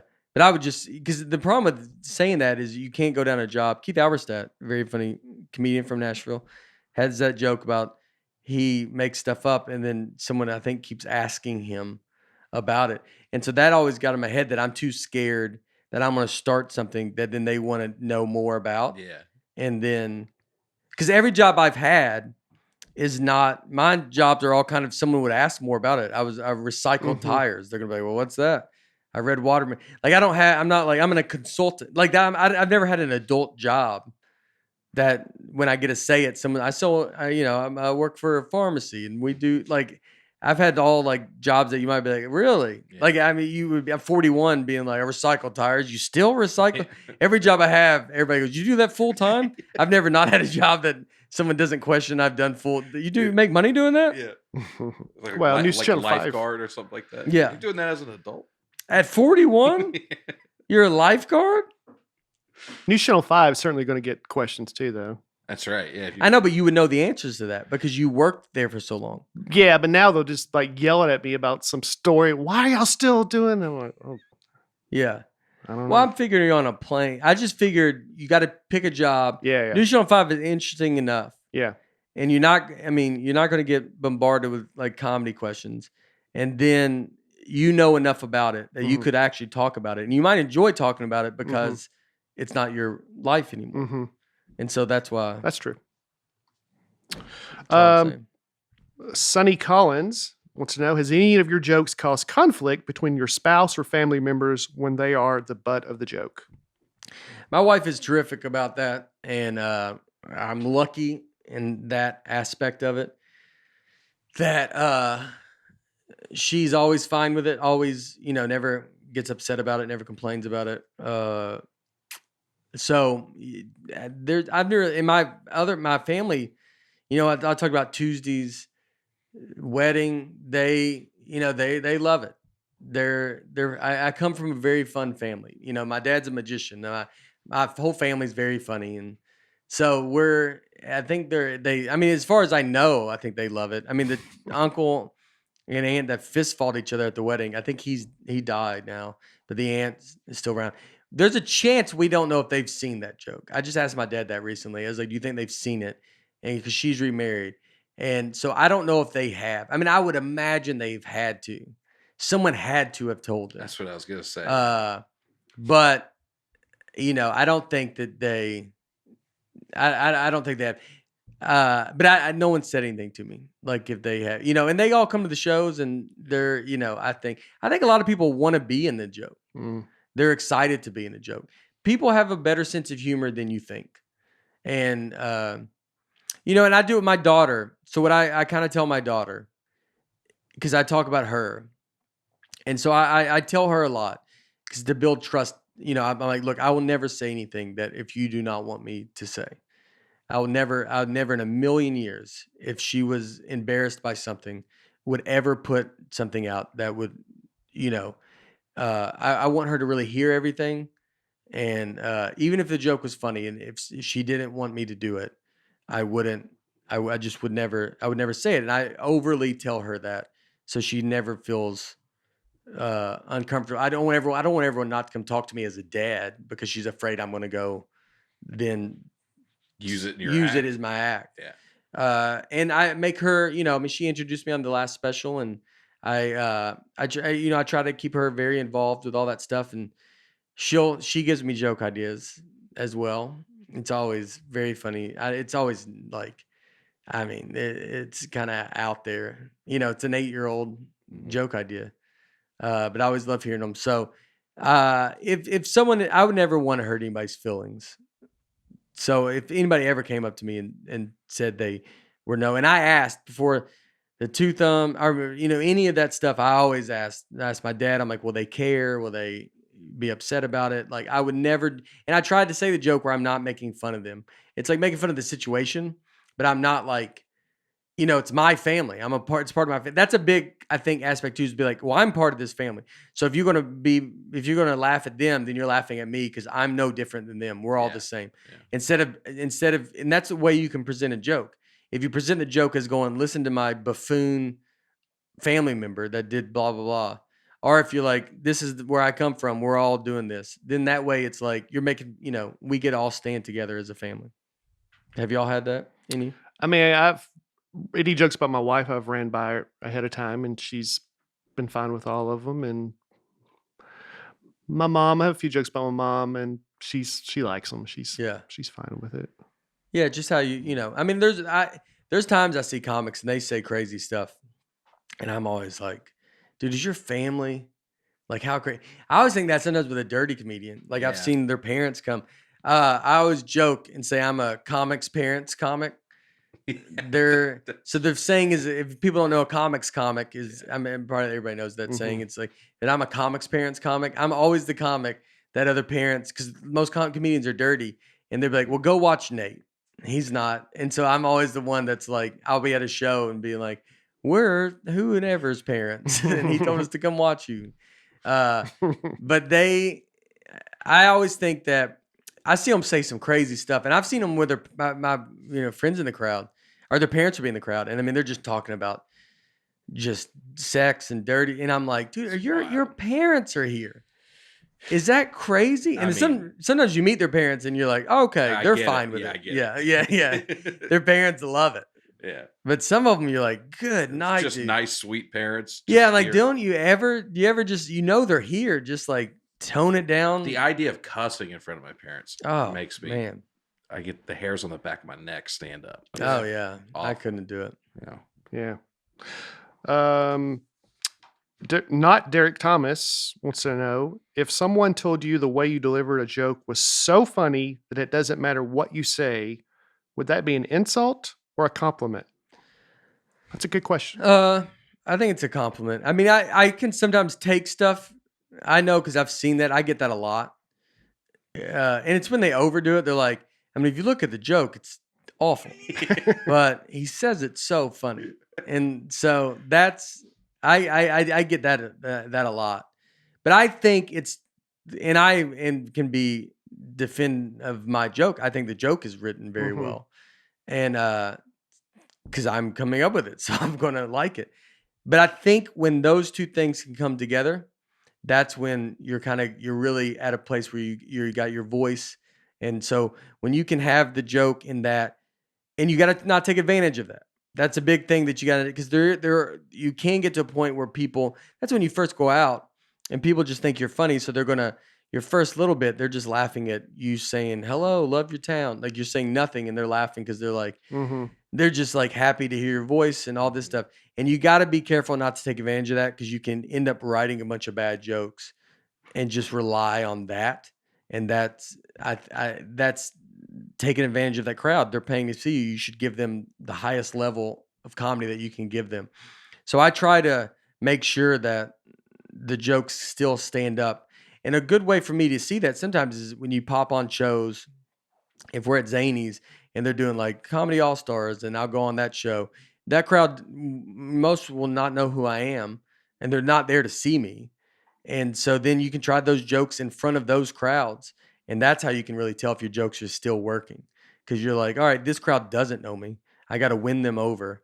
And that works. Versus if I'm in front of my real crowd, I mean, because shows would be like, I mean, you would do, when you do comedy clubs, or, in theaters, I mean, they're so excited that it's, they're happy to see you. And you're like, oh, you could probably get away with a lot. Yeah. You could get away with some bad jokes. So, yeah, I think when all that stuff combines is a good thing. And I wouldn't take it as an insult. I mean, maybe in my head, I take it, I would never openly. I think a lot of people just don't know how to give a compliment, and it's not their fault at all. It's like, if I saw a Tarantino movie and then I saw Tarantino on the way out, like, I don't know how I would intelligently give him a compliment on the movie. I'd probably sound dumb if I were like, man, the plot was great plot. I don't know. Yeah, if you're like, I thought, I mean, it was shot so good. The special effects were so good. The plot was obviously not as good, but the way it shot, and you could think the plot's good. Sometimes people want to give comments. The thing is, they want to just say something. Yeah, exactly. And so they're going to say whatever they can to just say it. And a lot of times, just go with your first instinct. If you see someone that says something, just, be like, I loved all of it. I think I don't know, just say what you, don't try to. I think sometimes they're trying to sound like they know what they're talking about, where just maybe you don't know what you're talking about. So just say it. I mean, I have to do it if I saw Tarantino, I don't know what I'm talking about. Yeah. So you have to go, I love the movie. I thought it was awesome. Right. And like, you just do it very broad, because I did love it, instead of trying to, I'm like trying to pick it apart, What do you guys talk about when you're on a cruise together? I've met Quentin Tarantino. When I did my cruise in the South China Sea, and he was on it, The funniest, I had to do that second show, and the funniest thing is, well, I did. He would write. He would. I'd see him on the cruise. We were on this cruise for like 9 days, and he's sitting there writing. He was working on a script, I guess, and he would have a red pen and a black pen, and he would write. Whatever he's doing, he's writing it by hand. Both hands at the same time. Same time. No, I'm just no. I know. It looked like I was doing that. I was like, wow, that's wild. Yeah, he's crazy, dude. These guys are crazy. But you would see him write, and then we were hanging out, and I did one show, then I had to do a second show, and I was like, man, I hope this show goes good. I don't know, and so I do the second show, and it did go good. And when I'm walking out, Quentin Tarantino comes out of the bathroom, and he just goes, "Did you go on yet?" Which is a very funny joke to say to someone after and I was like, but I didn't, I only knew him from this little moment of that week, and I was like, yeah, I just went on. He's like, I'm just kidding, man. I saw it. It was great. Like, and then he kind of kept walking. So it's very funny. Yeah, that's awesome. But that's my Quentin Tarantino. Justin Burrell. Nate's comedy involves a lot of personal stories. What are comedy rules on how much of a personal story can be made up? Can it all be made up or happen to someone else? Mine are not made up. Mine are all pretty exact. The only time I'm making something up if I'm talking about what I think would happen. Like my McDonald's burger story where Lewis took the bite. I said I took a bite out of Lewis's burger. The only thing, Dan Soder was with us, another comedian, and he actually took the bite out of the burger. It was my idea. I said, take a bite out of his burger. And so Soder took the bite out of his burger, and then that's when Lewis came and like lost his mind. And then I kind of walked away from the table because I was about to start laughing. And so when I first started telling that joke, that was a joke that was all three of our experiences. Any of us could have told this joke. The only time we ever kind of did it was when we were on shows together. And then I finally one day got it worked out right. So I kind of got the joke.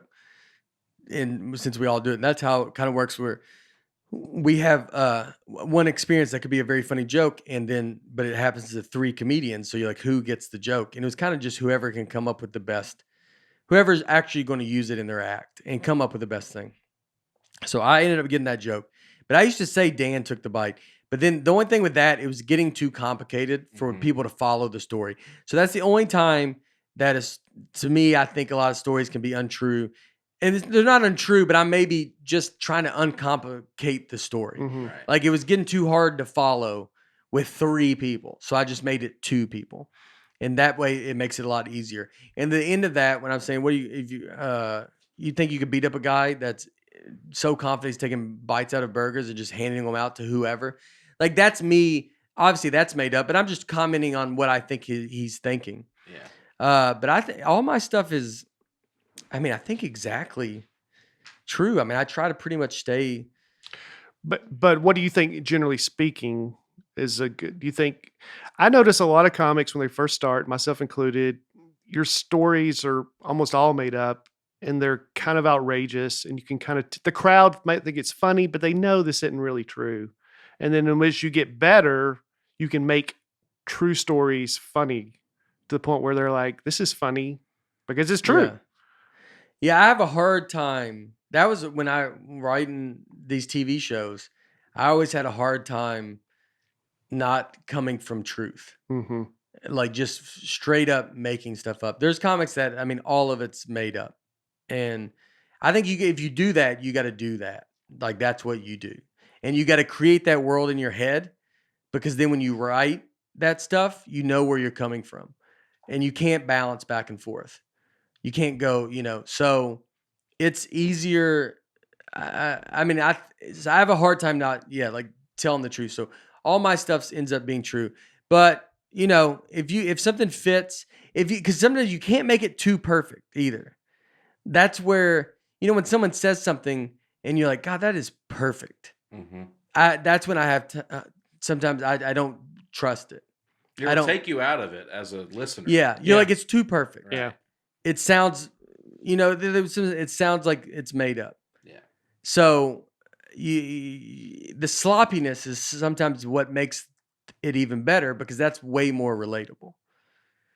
And then maybe you just, when I talk about these fights with my wife, everybody's like, do y'all fight all the time? You're like, well, no, we don't. We can't. I've talked about these specific fights. So we have fights, but we're not just like I walk in the door and just like, Yeah. just going crazy. You have these kind of fights. So you just pinpoint them. But I mean, you do whatever any comic, look, you can do whatever you want to do. You can make up all of it. You cannot make up it, but I think to constantly create stuff, you got to come from some kind of truth. I do. And what you do well is you share a personal story that's funny in itself, and then you do, but what if this had happened? yeah, And then you can, even your baseball story about a home run off a walk. yeah. It's very funny, just what happened, but then you do What's everybody thinking? Yeah. about that? Parents' perspective. Yeah. right, Yeah. right, which makes Yeah. it So you do, doubly yeah. funny. And that is kind of made. That is completely made up, but it's off a real situation. So That yeah. McDonald's story, a new comic might be like, and then my buddy went up there to fight him. There was a guy with his hand in the fryer. Like he would tell it like it's real, and then you'd be like, I don't know Yeah. if I believe this. Yeah. Yes. I say like this guy's in the back. He's got his hands in. Yeah. I'm making a fictional guy to be like this scary guy. That's a great example. Yeah. Great example. Yeah. And you would try to convince. No, he had his hand in the fryer, Yeah. and then everybody would be like, no, that's. yeah, I don't know if didn't happen. it would kill him. Right. Yeah. Chris Webb, Nate, you talked about the guy at Fallon being a good booker. Can you tell us civilians what a good booker is versus a bad booker? And for that matter, without specifically naming out the comedian, what kind of comedians do you guys look at and like and respect? What do they do or do not do that makes them good to you guys, people in the craft?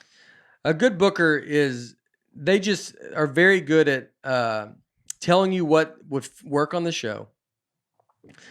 I don't think they're overdoing it. They know to back off and when to come onto you. They're not. It's not like they're over.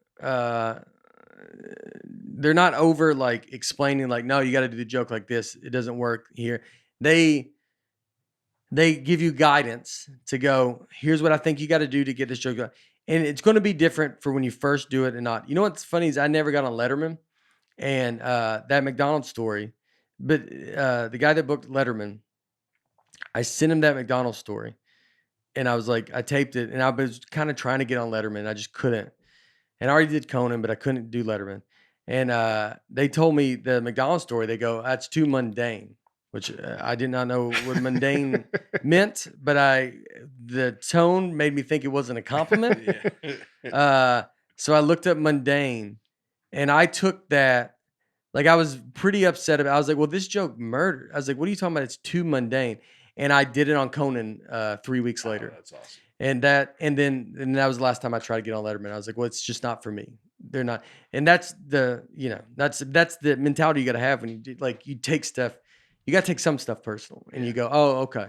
Is it not? Well, I'll go get it somewhere else then. Cause I knew it's like, well, it's working. I'm open to listening to you, but I mean, I'm doing this. I'm closing on this joke on the road. It's my closer. It's working that good. So it can't be mundane, which I think is boring, right? Isn't that what mundane means? Generic. Just Generic. everyday generic. Yeah. Yeah, every day. Yeah, every day generic, Yeah. eating burgers. Yeah. And so a good booker, I think, is someone that knows how to not make it about them. And it's about the comedian. It's giving them guidance. And I mean, I know a lot of people that book, and bookers it's hard because the comics send them all these tapes. And they're always like, why are they, they don't email me back. They don't respond to me. It's taking forever. Yeah, that's what it is, man. That's again, it's not you're not owed to be on Conan or Fallon on the Tonight Show. You're not, what do you promise to be on it? Like, you're like, the guy doesn't email me back. He doesn't have time. He's got 500 comedians trying to get on his show. Yeah. Maybe you're not going to get on it. I didn't it took forever to get on this. Like, it is what it is. Sometimes you submit, they never respond back to you, and you got to hope to see them again to try to resubmit a whole different set. You got to move on past that and be like, that one didn't work. Mm-hmm. You don't have to email me back. Some of the jobs, like, I always hate when people are like, you could at least email me back. Show me the decency to email me back. You're like, that guy's busy, dude. Yeah. Just because you rattle off 50 emails doesn't mean everybody owes you this response to go, I'm sorry, we can't. Just take it as no, and then go figure out your new way to get on it. It's not like, that is, all right. That's all right. All right. And there's any what type of comic do you like really like and respect? Not specific names, but just I mean, I think you've already kind of touched on it. Yeah, I mean, I like Burr, Chappelle, obviously. Is it guys I who- like original guys. Yeah. I think it's coming up with original stuff and original thought and not just talking about and I also appreciate fun. Like we talked about Attell. Like David Attell is very fun to me. Very, very just rapid jokes, super funny, dude. I mean, just so funny. I appreciate that. I appreciate people that love what they do, the commitment that they have for it, and the guys that dive in. I mean, the one thing you see in a lot of open mic comedy scenes are the comedians that just make fun of the room or the situation or the art of comedy, and that's like kind of their thing. And that's why that guy gets stuck and stays where he's at because he doesn't take it serious. And you're performing for an audience. So your job is to do the best I can for that audience. And if I don't give that audience the best, it's show business. Like that's when it starts feeling like real show business. When you're seeing people at a theater and they're buying popcorn or drinks, and they get to their seat and they go and sit, and you're like, you're a show. You're like a movie. You need to. It's about them. It's not about anybody else. It's not being cool to the other people in the back of the room. It's to them. You need to give those people a great show. That's what those guys are paying for. And that's you got to show your worth so that when they get done, they go, man, I had an unbelievable time. That's a loss. It doesn't get lost, but the people that do anything as far as an entertainment, the people that have the audience in mind are my favorite people. Those singing, acting, writing, movies. I'm thinking about my audience and I'm delivering. What can I deliver to them? Great. It's not about the cool kids, you know? Yeah. Kelsey C., do you find that in-person attendance at a live show has suffered since everything is so easily accessible online now? She, I think there's some more to that. She's a huge John Chris fan and she'd watched everything he'd ever done. So then when she goes to the show, she'd already seen a lot of the material. So she said she was, I don't know if she said disappointed, but she mentioned meeting Aaron after the show was one of the highlights. Yeah. Oh, that's nice. That's nice. Yeah. So her question is, if you're I huge, thought she'd come up to you and be like, I've never seen you or heard of you at all. I get but that I thought all- you were great. I get I that know. all the I time. get Oh, that yeah. too. Yeah. But that's her. She's basically saying if you're a huge fan of someone, if you watched everything they've ever done online, is it hard as a comic when people already know your material? Yeah, but you have to have a new show. You have to have a new hour, and that's what you do. I mean, one thing that people have to realize is when they catch comedians, sometimes if you're aware, a lot of you listening to this, maybe you're really into comedy, and so you catch on to guys way before they blow up. Mm-hmm. They would always say like Bill Burr was like when he first blew up, and he's like 40. And they're like, man, this guy, where did he come from? Well, he's been doing it for 20 years. Yeah. So a lot of people might have seen him for 10. And then by the time when he gets super known and the audience goes from, let's just say it's 10,000 people to 4 million people. Well, those 10,000, you might have to sit through some of those jokes that you've already seen before because he's got such a giant audience now. So he's got to let them see all this stuff, and, but when you do shows, that's why you don't want anything filmed. You don't want people filming stuff on their phones because you're protecting it for your audience. And I know people comment on all these YouTube videos. It's like I'm doing the same jokes over and over again. But when you first start, man, when I first started, YouTube was new. And so you were just putting stuff up on YouTube, hoping that someone sees it goes viral, and then you get big from that. So you have a lot of videos of you doing the same jokes over and over again. And that was just a collection of me trying to make it. Yeah. So I'm doing a show. So I'm trying to do good on this show and this show, but and both shows film and put those shows on YouTube. So I'm doing the same act in both of them. Because it's like, yeah, it is what it is. So I know a lot of people listen to my stuff online, but that's now where I'm at now. I know that I have to have a new hour. So now when you come see me, if you see me before you see the special, or I mean, like if you come see me now on tour, unless I've been to your town, you've seen the new hour. But I have a new hour, and the new hour is hope to be taped as a special. So that's what you end up doing. Like you end up building this new hour, and then you go travel around with it, and then you build it, and then you do it until you tape the special, and then you start getting a new hour. But that's why you got to have new stuff. So when they come see you live, it's different. And maybe I'll do an encore. Sometimes I do old jokes that people want to hear, but overall the full hour is new. I mean, when I taped that special, the Tennessee Kid, by the time it came out, I want to say I had like 40 minutes new, and then maybe I had to do some because we taped in October and it aired in March. So I would say 40 minutes were new, and then maybe I had to do some old stuff. If you saw me very early into that, it's as quick as you can get new stuff. Gaffigan's the best at that.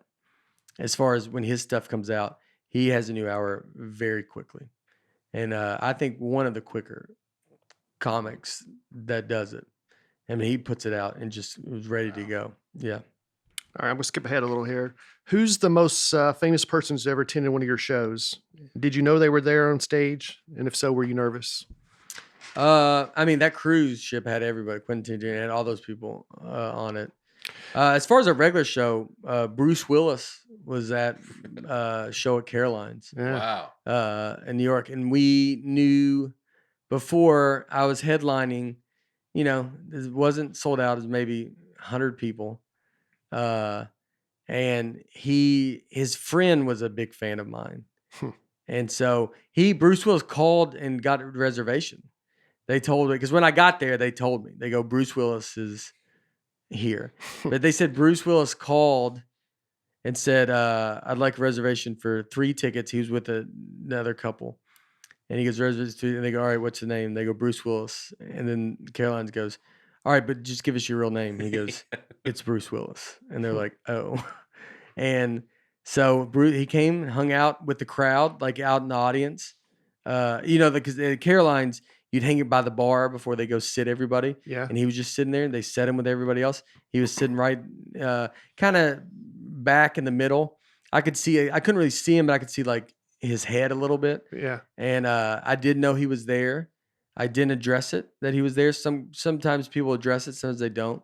I did not address it. And I didn't have the 6th Sense joke at the time. Mm-hmm. I would have done it. But I've done the 6th Sense joke in front of Haley Joel Osment, the kid in 6th Sense. Yeah. That's cool. That's on video. Kansas City, I did a show for Kansas City, the Children's Hospital. They do an amazing charity, Big Slick. If you're ever donating to anything, the Kansas City Big Slick, they do amazing stuff at this big children's hospital. Is that the softball game? Were you struck out? I struck out in the softball game. Struck out, Played folks. Kansas Remember that? City, yeah, in front of everybody.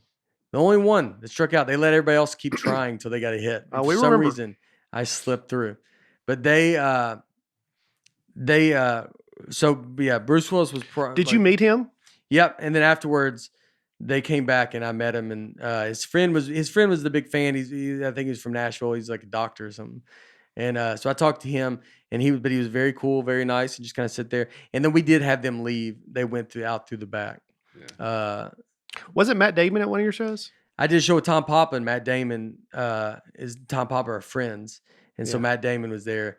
And then we hung, and then he stayed and watched the side. He loved the McDonald's jokes, and that was a joke where I was like, "I'm going to murder." Yeah. So I knew he was there, and we were only doing like 10 minutes, and so I was like, "I am bringing the heat." Yeah. So and then I got off stage, and then he was the best too. I mean, just a regular guy, and was like, he afterwards he's like, so what's up, man? What's your what's going on? Like, how's it going for you? I mean, dude, he's like, that joke reminded me of my buddies that came up, like all this stuff. It was just a super, super nice, so cool. Super nice guy. I'm trying to think if there's anybody else, I mean, I did Joe Walsh's 70th birthday. That's the most. Well, Tom Hanks was there, right? Tom Hanks was there. Ringo Starr, Brad Paisley. Aaron, who's yours? Yeah. The mayor of Nashville came to some shows. Fresh Fresh off a Oh, you guys did a show with in front of Keith Urban and Nicole Kidman. That's true. Yeah. Yeah, they came to the show. Yeah, they came to the show. Yeah. I didn't meet them afterwards. Were Talked you- to Tom Hanks though too that time. You kind of brushed off when I said there. I said that. Well, I felt bad We because I moved set on. him up, and then I was trying to help him. You're out trying to there. do a joke. He No, was I thought he was to trying to be do it funny. bad. I I thought you were asked trying to be him. funny. No, I just. Because you cut me off like Ringo Starr, and you're like, Aaron, go ahead with yours, Yeah. and then you were serious. You're like Tom Hanks, Ringo Starr. Who have You you just had, cut me Aaron? off. I'm sorry. I thought you were trying to think of somebody. I was like, let Aaron speak while you were I'll have thinking. you know, former mayor of Nashville, Megan Barry, is a big fan of mine. Oh, that's good. I mean, she's seen me. I don't know if she. Yeah. I don't know if she liked me. Mine would be But she's there. Belmont basketball coach Rick Bird. Oh, yeah. I was in the stage one night and I saw him out there and I got nervous. Yeah. No one knows who that is, but I'm locally I'm a big fan. Yeah, Hall of Fame coach. Yeah, at yeah, Belmont. All right, so let's get to Did some. we told the story about you recognizing other people? Yes. Yeah, we said that. So That's funny. still the best. Yeah. I was at Zany's last week and Monty Mitchell said that was his favorite story. It's my favorite too. Just going up. No, you were at my show last night. Oh yeah. How you guys doing? So let's talk bombing. Let's share some good. Is this it? We're wrapping it up with this, right? Yeah. We're Bombing. about hour and 36 minutes in. Oh, really? Oh, yeah. All right. I do like this question though. Can you Okay. describe how you craft and memorize your material? How do you determine your comedic style? From Josh Parrott. Describe how you craft and memorize your material. You memorize it by just saying it. I mean, you say it over and over again, but you just know the bullet points. I think it's like memorizing a song. I would imagine you just kind of know, and then you get into a rhythm of saying it. So it's all like a rhythm, and you kind of know where it's going to go. And there's no like special trick to memorizing it. Mhm. I forget it. I've definitely forgot it. But I don't think there's anything special about memorizing it. But if you we do have bullet set points, list. Yeah. I write a set list out. So I do try to. My jokes always try to go together. Mm-hmm. So I try to make sure everything can lead into something else, and then that leads me through the And set. that'll help you remember where to go, right? Because there's only nowhere else to go Yeah. except this obvious next step. The transition makes Yeah. sense. So you try to make the transition be there without it being too obvious. Like trying to, you try to make it, Yeah. and that's how you memorize. But my wife, we always talk about that. My wife, like you got a lot. I don't remember a lot of things. I don't think I have a good memory, but I do memorize. I know these jokes, but I feel like it's your memory, your brain is just got so much nonsense. It's just constantly walking around with 2 hours of material Yeah. Mm-hmm. just in it. So sometimes you get, a new thing, and unless it's going to work for your act, I feel like it plops right out. It doesn't stay unless I think it can, unless I can use it in my act. I think about that sometimes when I sleep. Sometimes I will wake up and put it in my phone because I don't want to forget it. Mm-hmm. And then sometimes I will try to make myself see if I remember it. I like almost like a brain exercise. I'm Mhm. trying to go, all right, try to remember this joke and see if you can memorize it when you wake up. And I'll wake up, and then sometimes I do, sometimes I don't. So it's not that good of an exercise. I do some other weird, yeah. I'll try to put something somewhere sometimes that's different and see if I can remember to go get it. Like if you say your keys, Mm. I'll put them in a weird place, Just to see if you remember. see if I can remember where they're at. It works, I would assume. Huh? Does it work? We're using Laura's keys right now. Yeah. We have no idea where they're at. I haven't found it. Have you guys seen them? I was trying to ask you. Do you remember me talking about this at all? By any chance, have you seen these keys? I haven't. All right. So finally, what are you saying? Bombing. This. Trying to think. Should I go first? I don't think I'm gonna have. I think you have some good bombing. You might be better than me. You just assume. Yeah. Bates, you bound to have some good bombing stories. Mine. I'm trying to think. The ones I think I've talked about. I did a cruise ship, Carnival Cruise, and so when you do these cruise ships, you have to do 5 shows, 5 30-minute shows, 2 clean, 2 dirty, 3 clean. So the clean, or anybody's coming, the dirty ones are supposed to be adult. Obviously, I'd never had dirty material. So I don't know what I don't do anything. Maybe I try to throw a curse word in so I can sound like I'm being edgy. So we would do the shows, and when I was doing them, I did not have 5 30-minute shows. I mean, what is that? 2.5 hours of material? Close to It's a lot. So I never had that much stuff, and I was never doing crowd work. So I was never good at crowd work. A lot of comics that are really good on cruise ships are the ones that can just, every show's different because they're just asking the crowd questions and they can make stuff up. And they're built for cruise ships. And people come back to these shows. The worst part is when you would go, so you'd fly to like Florida and you get on a boat with people and you'd go to Jamaica or wherever they're going. So when you get on those, people are still excited to be on the boat. So people might come to one of your shows. So that way that crowd, you could kind of get away with doing the same material. But then you'd get on a different boat in like Jamaica, and people that are going home, those people are coming to all the shows because they've kind of done everything on the boat. Yeah. So then you got to do 5 shows for them. So I remember doing, I go do it, and I basically did the shows, and I'm kind of out of material. I have one 30-minute show left. And the comic I was on, he would always tell the crowd, you can come to every show, come to every one. They're all different, whatever. And then when I would get done, my show would go, guys, you could probably come to the one Tuesday night. That might be different. But after that, I would make full on like warnings. I'd go, I don't have this much time. Yeah. So do not come expecting a different act. I've only been in comedy for 5 years. I have as much as I have. It is what it is. Yeah. Probably shouldn't even be on this boat, but be careful. Don't come thinking you're going to be seeing a bunch of new stuff. I would overly tell people stuff. So I come to do the last show, and it'd be 500 people. And I'm like, I'm going to do kind of those are big shows. It's a big show. I'm going to do like greatest hits. So I start my act, nothing on the first show, nothing on the second show. 500 people silent. And I go, have y'all been to every show? And the whole crowd, it goes, yes. And then I go, well, I don't have more jokes. I'm out of jokes. And I start doing, I go, I guess we're going to have to just talk to the crowd and see how far back we can get. And I remember asking the first guy, I'm like, so what do you do for a living? And you're looking for like interesting jobs, for people to have that you can maybe talk about.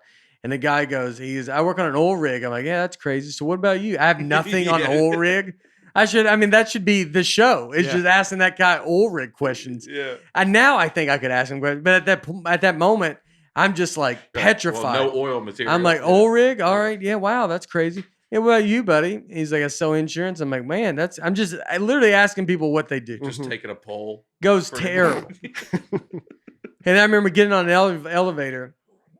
And the crowd, and I got my hat on. I didn't have a hat on stage. I got a hat on. We're sitting in the elevator. People get on. And it feels like I'm in an elevator in the ocean. Kind of crazy. Mm-hmm. Riding an elevator on the ocean. And I just hear this, the guy next to me, there's a group of 3. And they're talking. They go, what, have you gone to any of the comedy shows? And the guy goes, yeah. He goes, one guy with the flashlight, because the other guy had a flashlight and he would shine on the crowd. He goes, he is unbelievable, man. He goes, the other guy was, terrible, just terrible. And my shoulder's touching this guy. And I just get off on the next, and I think they realized. On your way out, they saw on the way it was out, you. like I think they finally realized it, and I just go, and I just. Didn't you say he said something like, I don't even know if that guy was awake. Yeah, like my energy, that guy sounded like he was asleep. And I just went back to my room, and you stayed in a room that was in the middle of the ship with no windows. And I went back and watched Fantastic Four, which I still defend that movie because that movie got me through that. Because they play it on repeat. I just kept watching it over and over again. You can hear the people in the room right next to yours talking about you. Oh no, you're in the bottom of the ship. You don't hear. It's loud down there. You hear dolphins talking about how you bombed. Huh? Do you really hear fish and stuff? No. Sorry. It sounds like a Nate question, Aaron. You should be embarrassed. I've never been on a cruise, man. That was, this is the only time I've ever felt smarter than you. So that was a nice I don't remember if there's another one. You got some more. This we'll come back. Yeah. Because you got some good friends bombing Yes. story. What's one for you, Aaron? Or have you ever bombed? Yeah, I bombed a couple days ago. I did too. Yeah, I've done plenty of shows that are just train wrecks but for me, it's like when the stakes feel really high and you bomb, that's when it really hurts. I always think I was like 5 months into comedy. I got offered to open for James Gregory at a theater in Gallatin. Mm. 2 shows. First show's at 4 p.m. Mm. And I'm a few months in. I have maybe 5 minutes. James Gregory's a big deal, especially here in the South.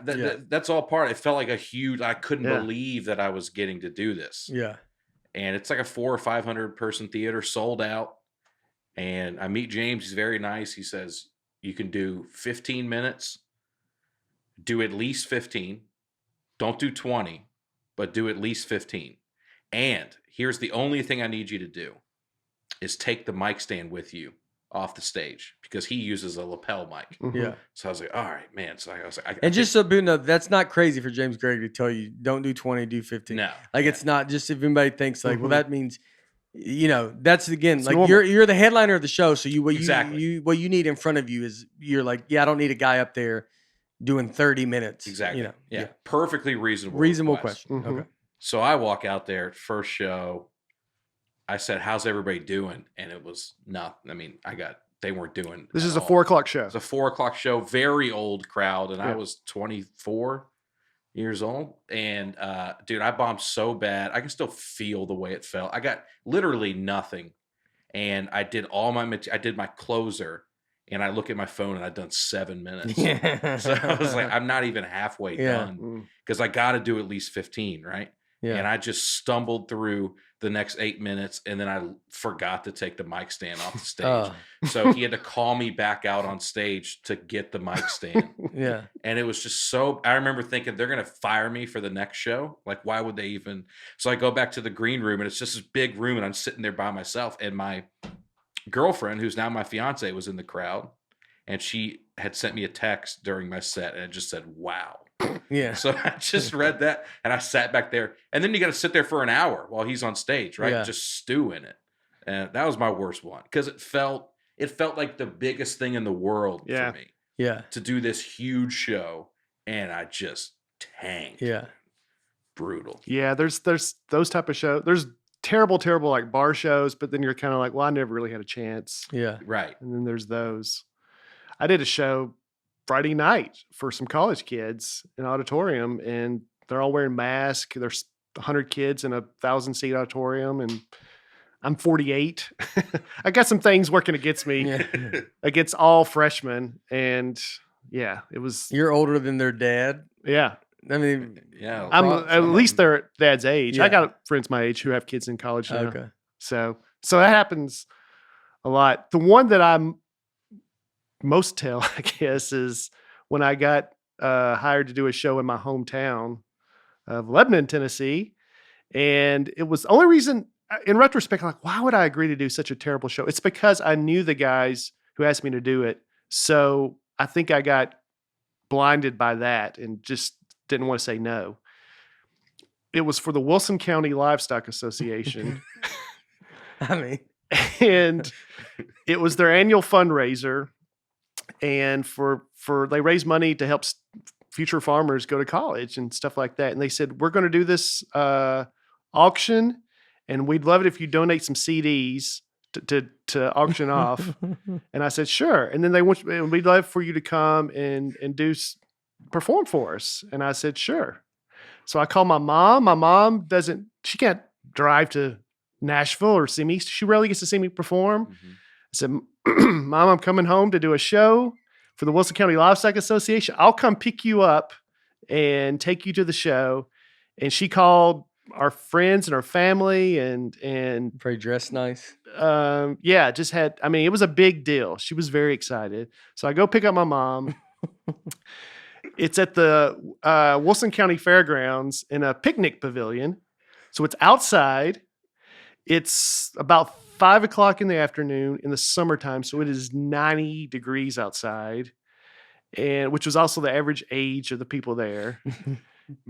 And there was no stage, so excuse me. I just stood down on the floor. The guy went up before me was from the county property assessor's office talking about proposed tax increase. And I just remember thinking, well, at least I can tell the mic's working. I was like trying to gauge it, how well they could hear and stuff. And he's talking about this the bar is. tax increase. At least the mic is They're talking about raising taxes. Yes. His opener is getting taxes raised. Yes. Which I thought, well, at least they'll like me better than the guy who's talking about a tax increase, which I was dead wrong. I get up there and I mean, there's these huge fans blowing because it's outside, it's 90 degrees. Which I say, at least with the fans, it helped keep the tears in my eyes. They would come out and just blow back in. And I mean, I just bombed and I bombed and I bombed. And a couple of times, I would make eye contact with my mom. And I mean, it's the worst thing ever because, oh gosh, she is now just disassociating herself with me. She's worried. She's the one that's worried. I mean, we both had the look on our face. And I bombed so bad, and it just nothing's working. And I'm trying to do crowd work, and I'm just digging myself deeper in a hole because I'm talking about farm stuff. I have no idea what I'm talking about. So finally, I just have to get done and just like, thanks, guys, I'm done. And you know how you go like hide in the green room and you just, or you're whatever. There's nowhere to hide. There is no green room. They're all at picnic. I just have to sit back down and I have to have them like scoot over so I can like throw them and just sit down between guys that just hated me. All right. So now they're starting an auction and the auctioneers up there and they're bidding on bags of feed and just all this stuff, farm stuff. And they're into it. I mean, they're going at it and I don't care. I'm so, yeah.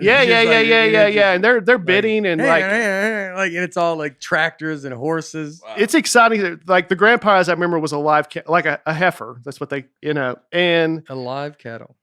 Yeah. I mean, it wasn't there, but the winner was going to get a donated cow. Wow. I don't care. I'm just so happy no one's focused on me. I kind of have my head down, just kind of like maybe pretend like a meeting or whatever. And then he goes, all right, now we're going to bid on the CD from the comedian you saw. And he gets quiet again. I mean, silent. And I'm like, oh my gosh, I just want to hide so bad. And no one will bid on it. And I was like, please, just somebody buy this CD. Finally, the auctioneer just like, I tell you what, I'm going to get this for myself just to throw me a bone. Wow. He just after a while, because he had to move on. Not even your mom or your family. No. My mom I looked at her. She was like, I did not want to buy the CD. Yeah. So it was painful. That was basically it. It's over. I just want to get out of there. My mom's at a different picnic table talking to people. So I can't immediately get out. I just remember it was the worst night. Didn't after that first CD didn't go, you had another CD? I did. It's even 2 CDs. I did. Like they didn't even go back to back. They mixed it up with some other stuff, and then he put up the other CD. Yeah. And so he has to the auctioneer just has to go, you know what? I'll buy this one. They leave. They talk about farm stuff, and then go, guess who's back? And then another. Which I think I have the CD. Oh boy! This time the guy who I don't have. I have it. Well, that was great. That was easy out. We had the CD. I thought we had it sitting in here. Maybe we hid it. Maybe someone took it. Harper used to want it just to have something put in her purse. Oh yeah, when she was real little. Yeah. We just got a CD. Had to buy it. The second time, the guy who hired me to do the show, he just took the CD. Just to be nice. Yeah. I mean, nobody wanted it. I don't even think they knew. I think they didn't even know I was a comedian. Yeah. I think they thought, property assessor, I think this is the mayor. Why is he talking about his dating life so much? They sit there and they go, is this guy a comedian? They're like, I don't know. He's trying is what I hear. You do those weird. I did my buddy's, they wanted me to do some of my act I was his best man, buddy Travis, at his wedding. But they didn't tell everybody I was a comedian. So I just start doing it, and I'm like making fun of marriage at a wedding, and no one gets it. And so I just bond. They think this is the weirdest speech. And I'm like, you told me to do my act, dude. Like, and I just remember one lady just cackling, dude, like just like and she loved it. But you loved her. Yeah, I still think about her. I can still hear her laugh just in the darkness. Just one person giving it to you. Tell there's a couple of stories I want you to tell. Joe List when Joe List, when he's at the bar. when he's at the bar, Joe List has a great, very funny comedian. Joe List just has a special on YouTube. You can go check out Comedy Central. But they put it on YouTube. Look up Joe List. Special's doing great. I mean, came out maybe 2-3 weeks ago. Yeah. But he always had a great, not to tell his story, but he had a great one. He would have, I mean, super fun ones. One day he's on, he's the middle act. He's the feature. He's sitting in the back of this room and they got an MC. MC goes up and him and the headliner is sitting at they're facing the bar. The crowd's behind them and the stage is behind them. So they're facing the bar and Joe's like sitting there. He's like, this guy's just brand new at comedy. See how it goes. And so they're doing it. He gets a big pop. And then Joe's like, all right, I guess he's not that bad, And then someone comes over, he looks over, and the MC's just standing next to Joe. And he goes, what are you doing? He goes, oh, I brought you up. And Joe turns, and the whole crowd is looking back at the room at Joe. And he's like, what? And the guy, the pop he got was him introducing Joe. He thought the guy was supposed to do 7 minutes, and he did 1 minute. And then just goes, all right, everybody, first comic, Joe List, and then just left the stage. Did he say, you said he's like, Joe, you're up. No, that was another guy that he would say his name. And he would be like, he'd go, all right, first comic, Joe List is a very funny comedian from Boston. He's been doing a lot of stuff. He moved to New York recently, and he's put on a great show. And then Joe would be sitting there, and then he goes, Joe, I said your name. And you're like, well, you're supposed to say the name at the end. And they don't say the name at the end. And Big J has a bunch. I don't want to go through all like the. Can you tell that one about him getting off stage and didn't want to go back out? He didn't. Where he didn't know. Where he. Well, the best one my favorite with Big J, when Big J taped, Big J Okerson, another very comic, super. He's very dirty if you're into clean comedy, but he's one of the best comics. If that stuff doesn't bother you, but Jay did a show when he first TV thing that was Comedy Def Jam, where they used to do those shows, and so they filmed it. He flies down, he does it. His uncle comes to the show. And uncle he like kind of knows, doesn't know great. His uncle comes to the show, and what's crazy, he was on the flight with Pink. That Big J flew with Pink, and they like talked, and Pink was like. He was like talking. He's like, "Where are you doing? I'm going to a comedy gym." She's like, "Oh, I'm a musician. I'm doing stuff." And he's kind of like, "Whatever." Like at this point, she's not known. Mm-hmm. Cut to, it was maybe 3 months later. He said he was working at 7-Eleven, and the People magazine coming, and she's on the cover.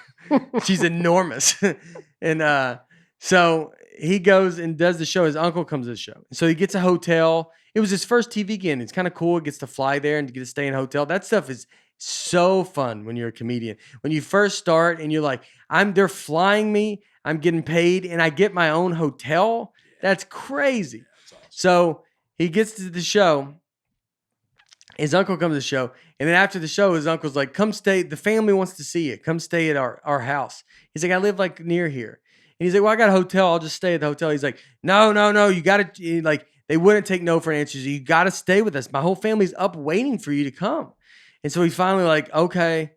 And then he's like, I'll just crash at your house, I guess. So he leaves. They drive his house way farther than expected. He's like, we'll get food there and all this stuff. So there's no food. Nothing's open.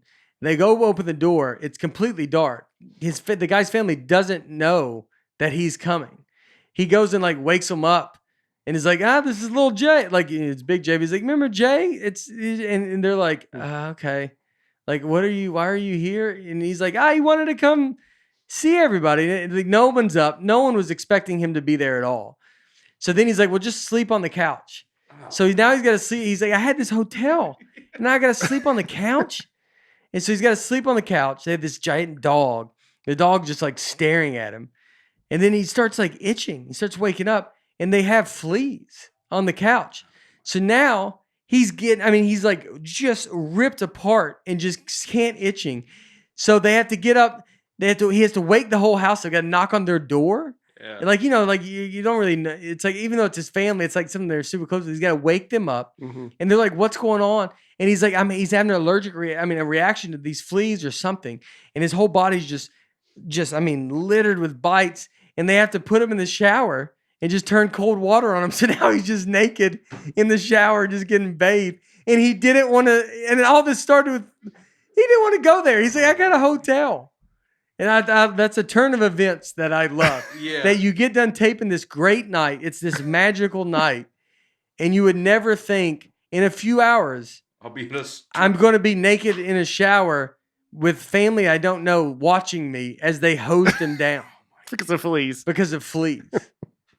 Unbelievable turn of events. And That's I love a nice turn So of events. how did I get here? How did this happen? It was going so good. So fun. That is crazy. I thought you were going to tell the story about him crawling through the wall.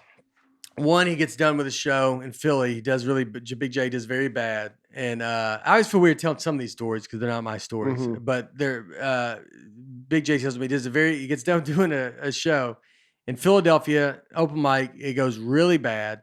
And he just leaves. And he's seeing people leave through the kitchen. And he walks to the back and he's like, I'm going to go out through the kitchen. There's nowhere to go out. And he goes, people are leaving, man. I see people go back here and they never come back.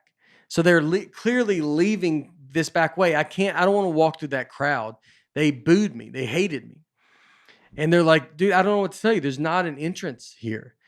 And so he kind of goes and there's like a little way behind this wall. It's like this drywall. So he kind of goes through it and he gets through the drywall. And he's touching all the drywall. So he's just going through drywall as he just slowly goes through it. And it's just rubbing on his shirt and he can't get it. And he hears the noise and he just ends up pushing and the drywall falls to the ground and he's in the restaurant that's attached to it. And so they're just sitting there like, what are you doing? Like, you can't just come. And he goes, and just leaves through that restaurant. There was no back entrance, but he was convinced that there was. And he just ends up he's seeping through that. I love mommy stories so much. Even if it's me, the story about the guy who performed at the funeral. So let's be done. All right, we're in on. Did you have anything else you wanted? No, these are great. Yeah. Some of these are ones I've heard. I had one when I opened for my dad. My dad had me open for him. It's like 10 a.m. at Opryland. And he calls me to do it. And I go up and people are eating. And I'm doing my act. And I'm just watching people eat breakfast. I'm seeing people hug each other like, oh, you've been doing? I haven't seen you in so long. No one, I just bombed. Yeah. And my dad just woke me up. Like I was home visiting. And he's like, you want to make $100? And so I go, okay. And I go just bomb, and I'm just getting done with it. And I'm like, why would you make me do that? He made me, I put my dad in a lot better situations than those. So the one of the funniest ones, this kid, I can't remember his name. Yeah. But he did comedy he was in Florida in Jacksonville. And he's one of the first gigs he did. This is probably the best story I've heard. And I wish if I ever remember his name, we can put it in the Nateland thing or something. But he is doing a show, gets called to do a show at this kind of biker bar. And so apparently one of the bikers just died. And so they were having his funeral and then they were going to go to the bar and drink and they wanted to do a comedy show. The guy was a fun guy that died. And so they're like, we don't want it to be this miserable, so bad night. So we want to make it is what it is and make it, celebrate the guy's life. So the guy loved comedy. He loved making people laugh. We're going to put on this great comedy show. It's going to be great. So this kid was just booked. It was like another guy that was more known in the Florida scene, but comic for a long time. And he's like, look, come do this gig with me. It might be weird. A lot of gigs you do take that you're going like, this is probably going to be terrible. We can make $200. Who cares? Let's just get through the gig. It's going to be fun. Mm-hmm. So the guy's like, I'll go up. I ride bikes. I ride motorcycles. I kind of knew the guy. Like, I'll make it, where it's good. So the guy gets to it. The bikers are all in there. and they walk in. That guy goes up, folds completely, does maybe 30 seconds, and it's so uncomfortable that he's like he can't do it. And then he just brings up this other comic who's kind of a new comic. And so the guy goes up and he's on stage and he's sitting there and he's doing his act, spotlights on him, and he's bombing, dude. Like it's because it's a horrible situation. Yeah. It's as is most ideas. Most of the times when someone tells you, "Hey, let's try to do comedy," it's let's try not to do comedy. It's not going to work, and this is not working. And he's bombing, can't get it going. He's just the spotlight's on him, nothing's going good.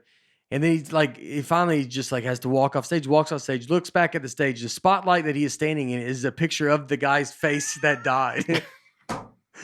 They were projecting. It's projecting the guy's face on him. So the whole time he's doing stand up, it's just a picture of the guy that died.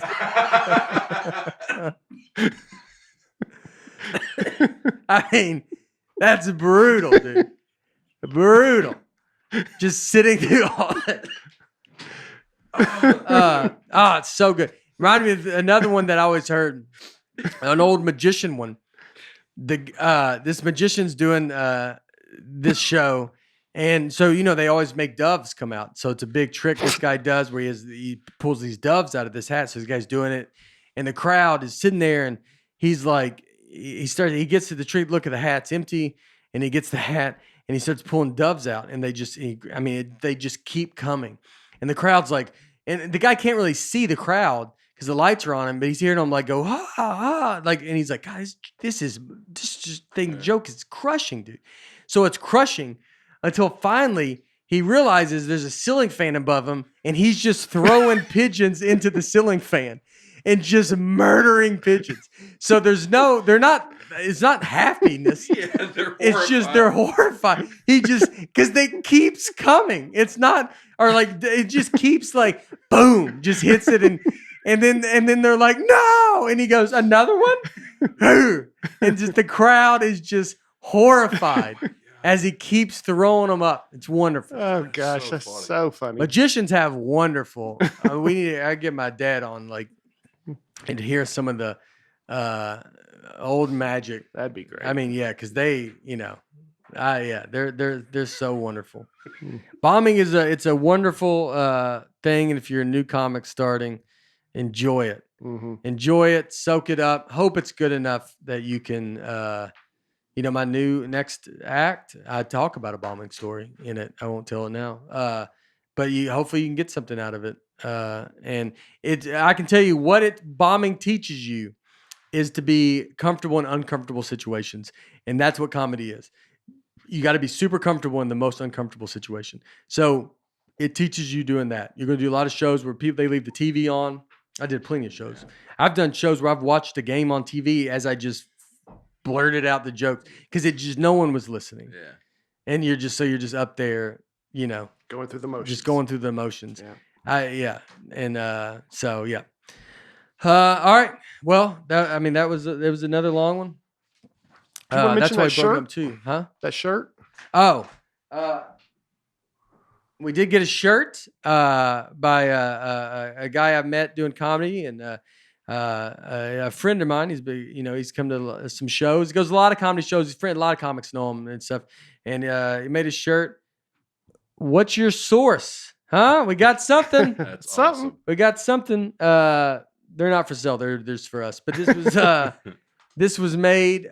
Kevin Best. He also painted the painting you see behind nice. here. Oh, Nice. So we hung that up. Kevin's the best, man. He's sent some other shirts and stuff that's very cool. He's cool. on Instagram, T-shirt Kevin, I believe. Very cool that he made that shirt. And also this super serious comedy book. I'm in this book. Mandy Johnson. They ran a show, Super Serious, in Los Angeles, and it was a show you wanted to be on. It was an unbelievable show, and they had every comic on it, and they would always take these pictures afterwards of comics. You'd always do one serious and one not serious. Oh, there's me. I turned it right to me. How about that? And there's one of mine. And so this book's about the oral history of Los Angeles independent stand-up comedy. Cool. She didn't ask me to do that, but but I'm in the book, so that's fun. I've never been in a book, so I was excited about that. All right. Hopefully we got your stand-up stuff. Hopefully these guys get to talk more. I know that's a big complaint is people don't hear enough from Huge. you. Check out their spin-off podcast called Bates and Aaron Land. It's called Morning Breakfast. Or I don't know. What's Secret Genius Breakfast. Yeah. Secret Genius Brunch. Still working on a name. Still spitballing some names. But all right. We love you as always. Thank you guys for everything. All the listening, all the nice the rating and stuff, and go buy Helix mattress. That's our first ad. Yeah. I like first, so I was excited about that. Yeah. All right. See you guys next week.